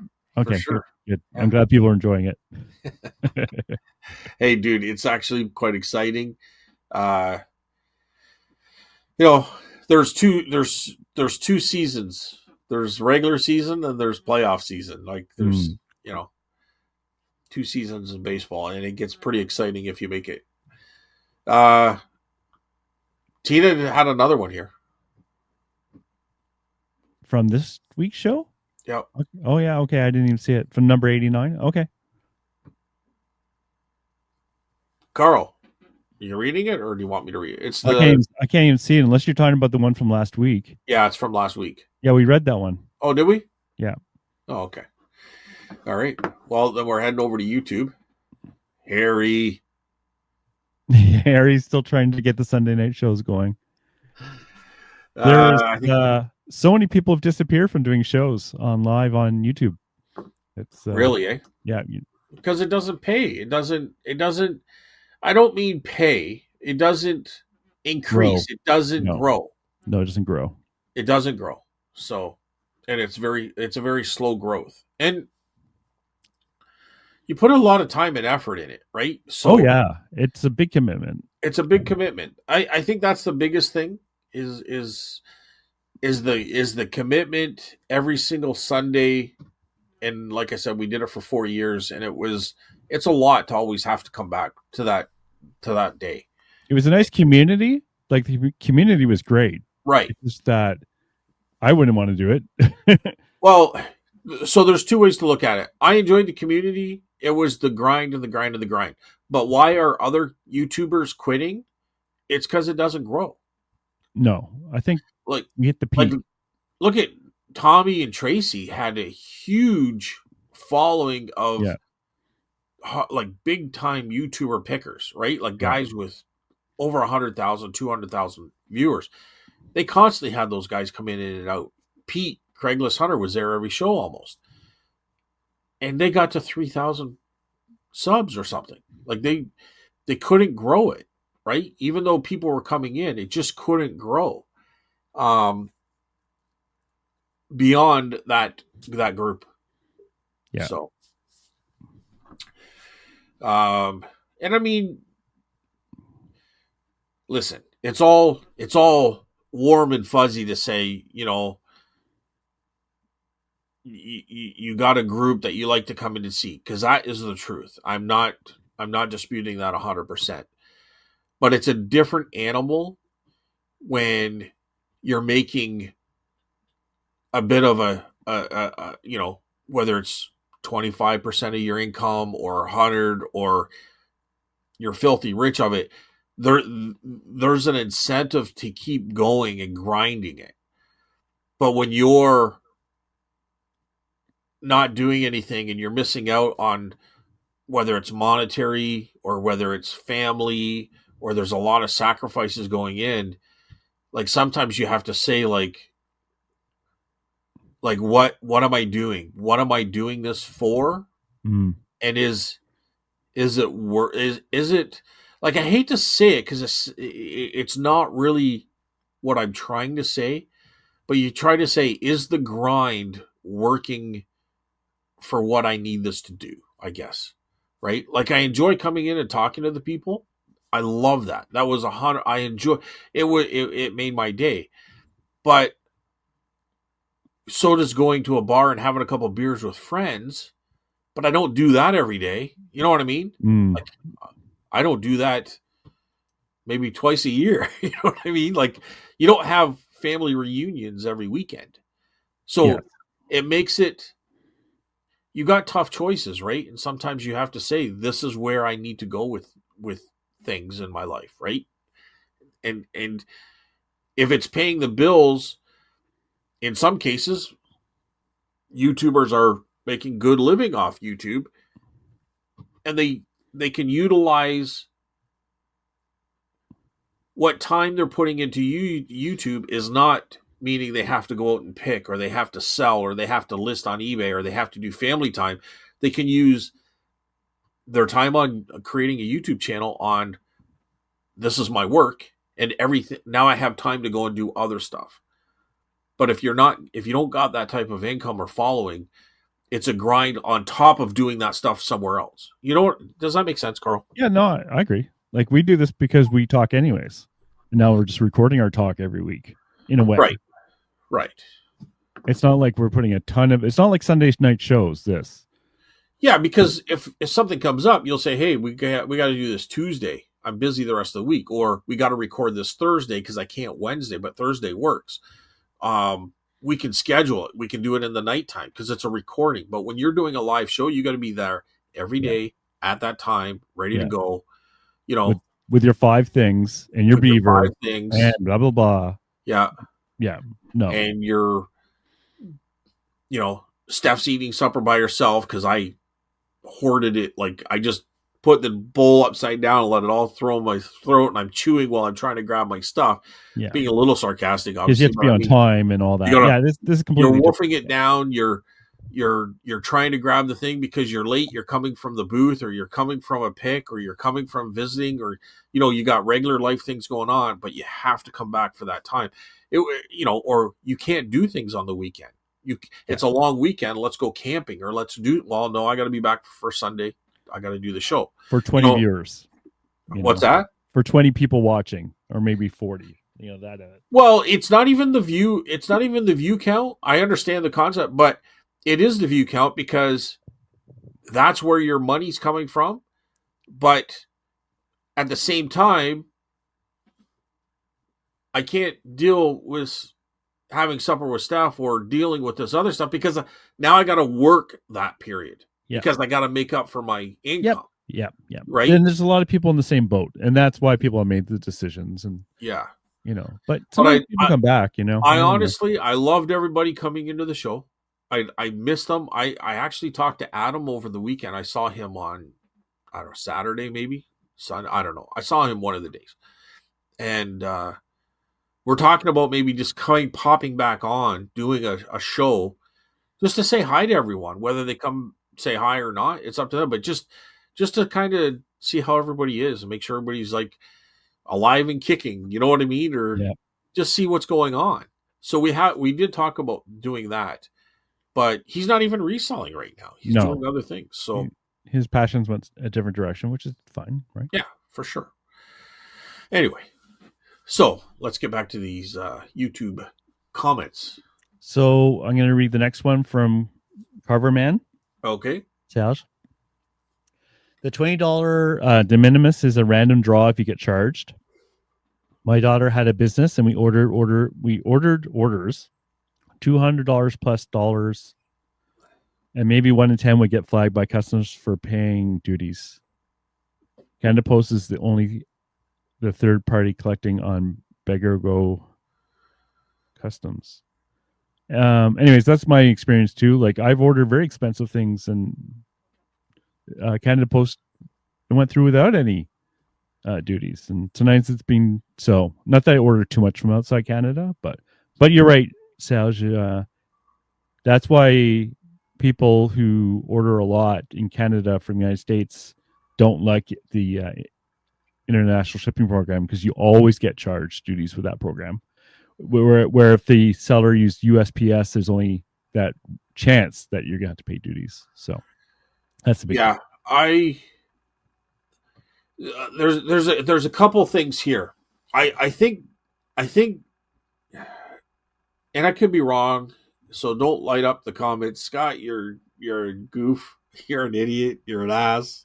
You're wrong. But I have a feeling that this is the way other countries are going to go too. I think it takes a lot of, especially look at our postal system and how many problems we're having. Now they don't have to, if they adopt this system, they don't have to collect duties. They don't have to deliver it and collect it at the door. You know what I mean?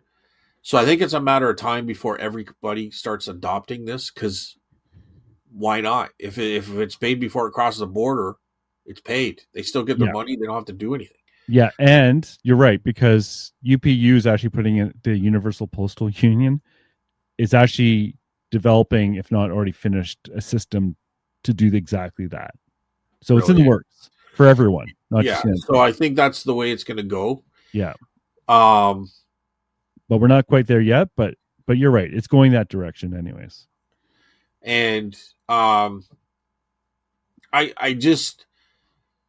don't know. Even the thought of having to pay duties on a $200 item, like, you've been shocked when you've ordered stuff and they come. You've said, like, I don't order enough, so I can't really comment on it, other than what you have said, Carl, is standing out, where you were shocked when you had a bill that you weren't expecting. Yeah, when you've bought stuff. So I think for most people, that shock alone is enough to deter. Oh, it totally is. Whatever side of the border you're on. But I think the time of being able to get the 1 out of 10, I think, is going to be gone soon. It is just the way it is. It's modernizing the system, to be honest. That's what I've said before. Exactly. E-commerce has really not been around that long, and it's gotten to a point now where it's so global and so intricate and so many people are doing it that it's bound to be a change. You know what I mean? Yeah, because the amount of packages going through increased exponentially, where it wasn't really that much of an issue, this stuff 10 years ago, but now it's an issue. So, but it's not only that. It is the increase with 100%, but it's not only that. Big box stores aren't working anymore, so they're not even making the sales. It's a lot of e-commerce. Like, malls are vacant. They're empty. Unless you're like a Walmart or maybe a Canadian Tire. I don't know how Canadian Tire is doing it, but Walmart seems to have a system. They're also implementing an Amazon type system through Walmart too, which I don't know what it's like in Canada. I don't really buy a lot off anywhere, really, to be honest. But I've heard American talkers talk about Walmart system, and they like it better than Amazon. Yeah, I've heard that, especially for the return part of it, because you can just go to a nearby Walmart, and it's returned. Yeah. But there's a lot of benefits. So for them to kind of be doing both, pretty smart, right? But they're probably not survivable by just doing the brick and mortar. I think that makes the brick and mortar is your rent is so insane. Oh, I don't know how hydro, rent, employees. It's I don't know how anyone does it, to be honest. Yeah. Yeah. It's so like, I guess it was the only way before the computer. It was the only way. So I guess prices were marked up. But when you're competing against people who are selling e-commerce wise, I mean, I'm not saying anything that isn't common sense and people don't know. I'm just saying, like, it really puts in perspective the overhead that's involved. Ironically, not aside, we're kind of going back to the way it was before the 20th century, where a lot of people had a business storefront at their house and they lived behind the store or above the store. In a way, we're kind of going back to that, where a lot of businesses are being run out of the house. It's the same thing, except without the storefront, right? Right. Where it used to be, or probably majority is, but you went somewhere and you sold your flowers out of whatever. Maybe flowers are a bad example, but you sold your kitchen supplies out of somewhere, where now a lot of people that are like us, except not doing reselling, but they're buying new items and sending them out of their house, like making soap or whatever. Ironically, we're going back in time in a way. So, Yeah, and people could say, well, how does the antique market do so well? Well, the antique market isn't in the selling retail business, it's in the rental business. yes. So the market charges rent, right? And not every vendor is doing well. Many are, but Yeah. there's a lot that are not. And Yes. they're in it for a different reason than Yes. to make money. Now, I'm fortunate where I'm making money, but I can't grow my business anymore brick and mortar wise. I use it as a secondary complement. You know what I mean? There's other benefits. There's connections, which is a huge benefit because I get picks out of it. I meet other pickers. I've learned a lot. But it also gives me an outlet, and I've said this before, where I can sell stuff that maybe I picked up that isn't eBay worthy, or it has a flaw in it where someone buying it can see it, but I don't want to have to describe it on eBay. It's too much work. So there's a lot of, or it's big. I get it for $10. I know it's worth 200, but there's no way I can ship that coffee table or that folk art. I can't deal with that online. So there's a lot of advantages to having a booth. But the amount of time and energy it would take to stock it and look after it on my own, like I'm maxed out. Any more of that is going to take away from the online aspect of it, which is the meat and potatoes. Now it's changing a little bit. We'll see because of everything that's going on. But over the next 6 months, I'll have a better grasp of how things are going. But it's I can't remember where I was going with it, but it's just interesting to know how much overhead is in a brick or mortar. And I was watching this, and this isn't new. Like there was something in the 70s that was a general store, but these big box stores were coming in, these big malls. They were like Walmarts and stuff. They were taking Yeah. away because they had an advantage in their system that was making things cheaper and the stores couldn't compete. They would even they would lose money on certain items to take those stores out because they were still making more money on the other items. So they were able to do that. And then once Predatory those little pricing. stores left, Yeah. then they could come back and charge their prices that they had to make a profit. Like there's so many things changes throughout life. You know what I mean? So Yeah, there was a lot of that. But now anyways, let's not go into too deep, but it is why not, Carl? well, it's already 2 hours. But like there has been a big shift. So but thanks, Sal.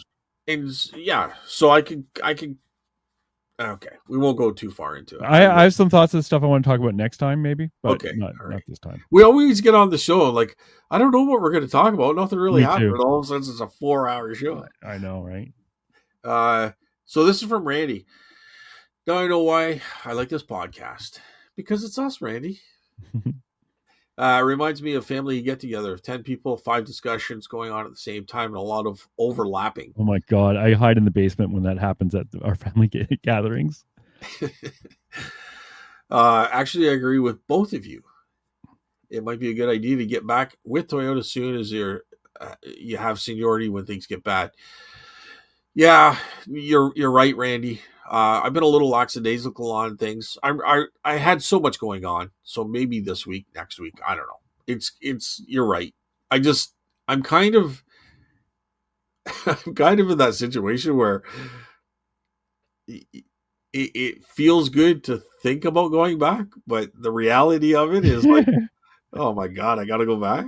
Like, when you wake up at 9:30 in the morning, or you're up till 3 at night, and it's like, so you can sleep in till 9:30. To think that you have to get up at 5 working, I mean, it's. But you're right. I gotta really make up my mind quickly and get things in gear. I turned my eBay store back on Wednesday and immediately had a sale through EIS. Oh, cool. Nice. 4 international sales, $310 each, which surprised me. what would be selling, like a pin or a postcard, maybe under $10? Yeah, I don't know what Randy sells. I can't remember, but I'm Make sure shocked. you block all countries first to EI. That's what you were saying earlier, right, Carl? Yeah, I can't remember. Yeah, mine were already blocked, so I didn't have to change that. But yeah, I can't remember. It's working now. Well, we were kind of contradicting it. We were kind of talking about both sides, like having one store where it's all EIS and having another store where some things make more sense not to be you're talking available EIS. Yeah. Yeah. So yeah. So I'm surprised that he had sales under $10 because there's probably a flat rate cost for EIS. So they probably paid a lot more in EIS fees than they did for the actual item if they're under $10. So if yeah, Randy, you I don't know. mind, I would be interested to know what you sold. Oh, Jim Collins. I swear I didn't look. I'm still reading Jim Collins, big Jim Collins. There you go. Yeah. Okay. Adam, there you go. Big Jim Collins. I have to look into that. I will look into that. I like that name, and it's a Canadian in the US. So for anybody who didn't hear last week, that was Adam's thing to look into, and I definitely will. I swear I didn't look or anything. I'm sitting here reading, and I'm like, Big Jim Collins. That's it. That's the information was in there. It was in my brain. You mean? Yep. Yes. I swear I did not look. I would tell you the truth, but I didn't look. It just popped in my head. Anyway, sorry, Carl. I think I interrupted you. Well, that was it. Thank you, Randy, and everyone else. Yes, thank you. Just looking, I got 15 international sales just in the last 2 minutes. So awesome. Psych. Not, but anyway. I have 2 cheap remotes I need to send out. Oh, nice. Yeah, $10 each, I think. Something like that. $10 each. Woohoo! They're easy though. Just put them in an envelope and off they go. Are they international sales? No, the Canadian.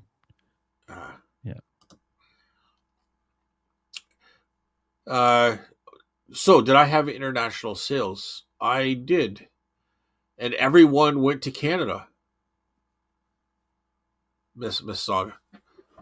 Yeah. Can you tell where they went beyond that? Yep. I'm gonna just quickly go through it. There was a brochure for a Case International tractor. And I just go on to the buyer, and it said France. Oh, cool. Okay. Yeah, that was France. And he actually asked if I had more and if I had any in French. So that makes sense that it was France. Oh, yeah. Oh, I wonder how much they pay. I can look. Because I can actually see. If it went to France, they paid $35 for shipping. Wow. And he wanted more. So I sold some soldiers. It went to Clark's Summit US.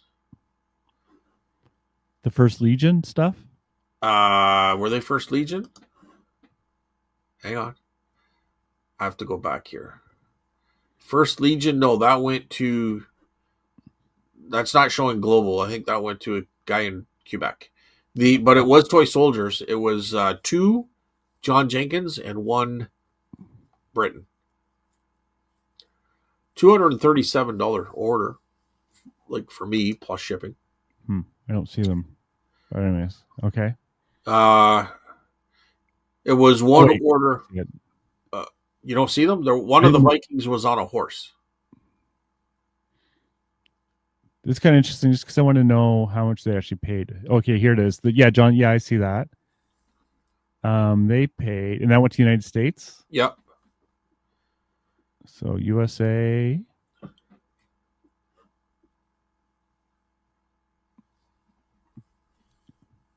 Just for the horse, they paid $36.84 for shipping. Just for the horse? Just for the guy on the horse. The funny thing is, it doesn't show the import charges, like the tariff rate. So I don't know why not, but It should be on all three. And that's another thing. I think I talked about that last week because I talked to the eBay guy, but they're like, okay, I won't go too far in that because I definitely talked about it. But another thing is, do they have to charge on the on each individual thing shipping, or like if I shipped it all together and it's going to the same thing, can they do they not do combined shipping as well, or do no they? idea. Well, because you said they had to do $36 on shipping just for the horse. Yeah, because I only can look at because they bought each one individually from what like from my perspective, looking at your. Because what I'm wondering is, did they spend that $36 and ship all three of them? No, because how would it know? It doesn't know that when I'm looking at it. So then go to the one that's not a horse. Go to another one and see what they paid for that. Um, the three dudes, the New York State Militia. Yeah.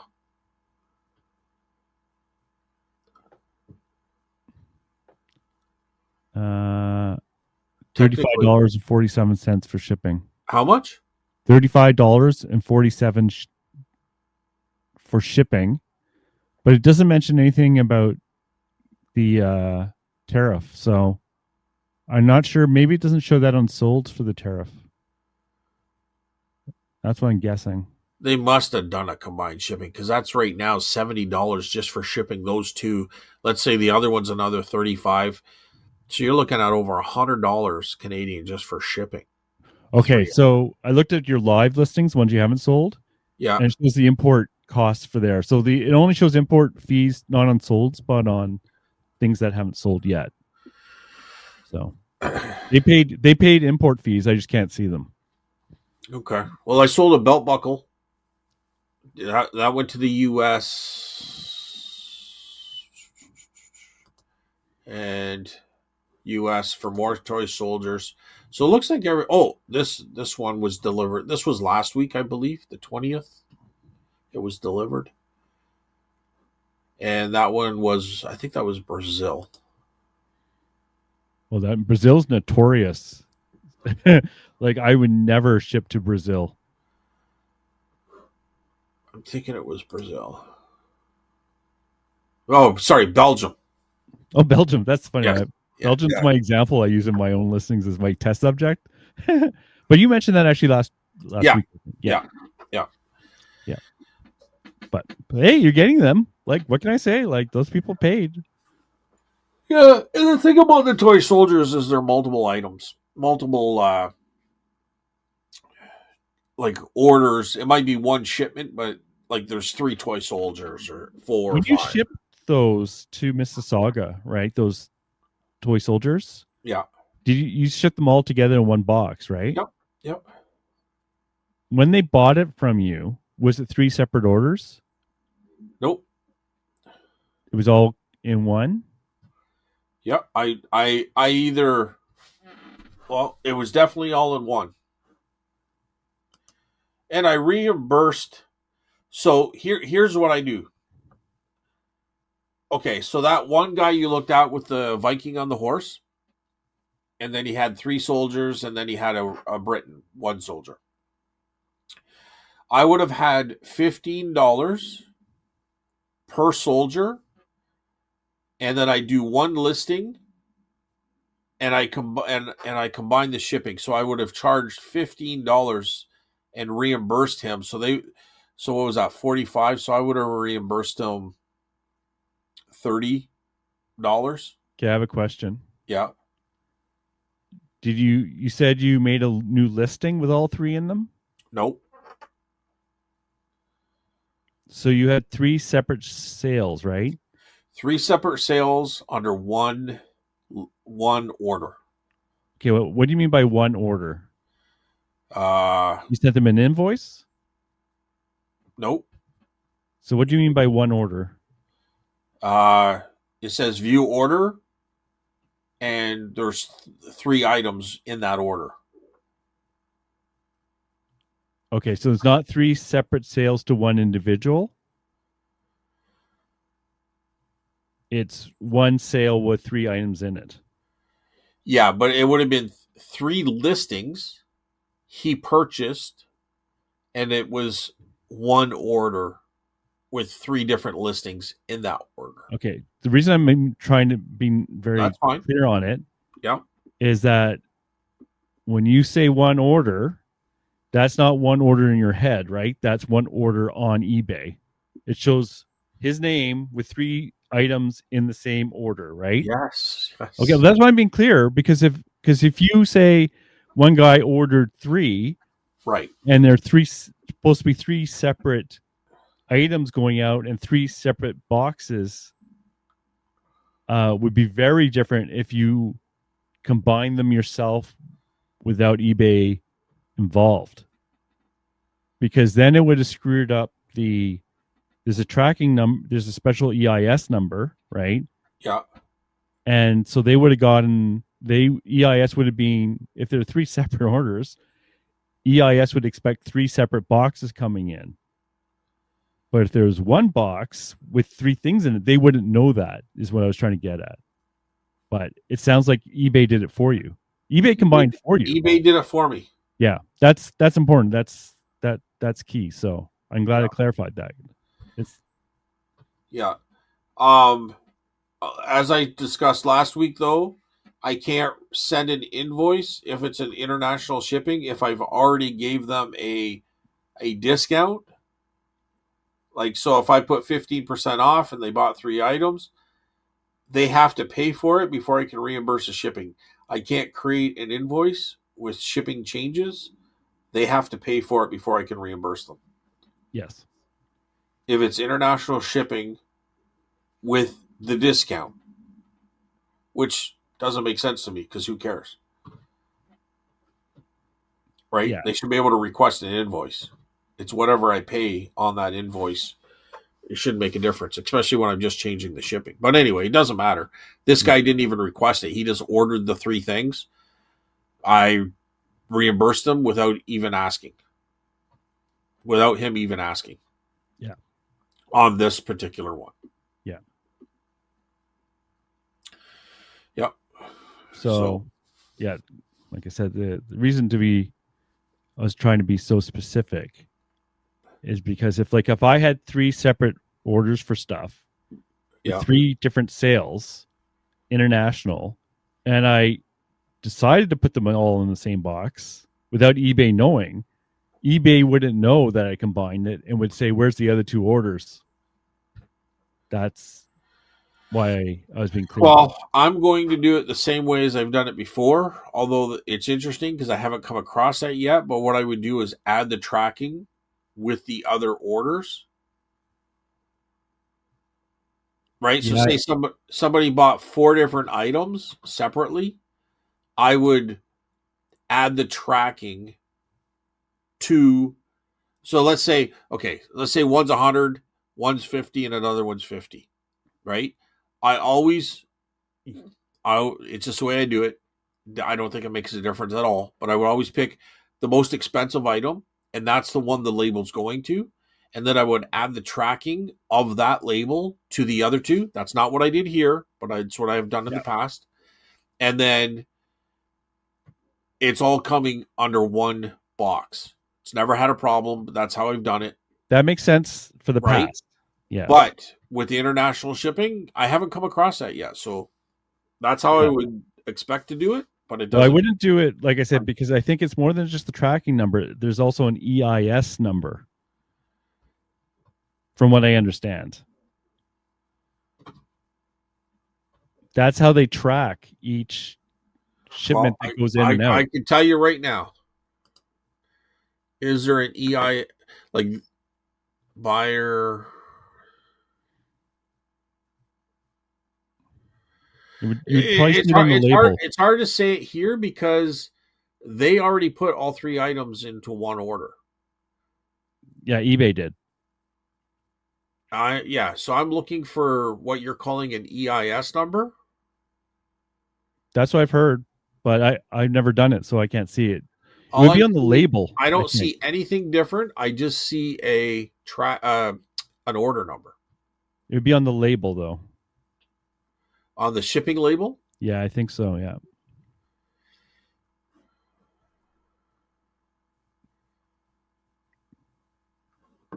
I'm just going off what someone else said, though. I haven't seen it myself.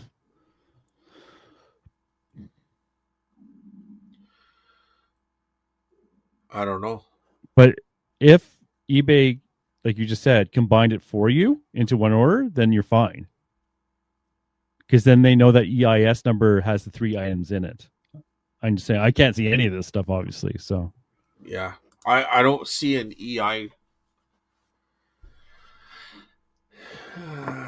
an ESI, or what do you call it? well, yeah, eBay International EIS. Shipping, EIS. But don't worry about like I said, I haven't seen myself. I'm just going off memory. So, Yeah. but because they need to track not just the item that, think of it from their perspective, right? They're having an item come into eBay. They know the tracking, but they also need to know an order number. But I think they also have whatever. I'm not going to keep talking about because I don't know. I don't know about it that much. How I heard it too, and I don't know how true it is. I don't know if somebody was speculating, but I also heard that eBay opens up the parcels before they send it back out. I heard that they can do that, Okay. but they don't necessarily do that. Like that would be a lot to have to That'd do. be a lot, yeah. Which is why I don't think they always do it. Okay. But So maybe if it's multiple items, well, it even says here +2 items. Like it's giving me the 1 + 2. Like that's in the order, just in the top left corner. So yeah, they totally know that there's 3 items in this one box, one shipment. yeah, So, I don't know.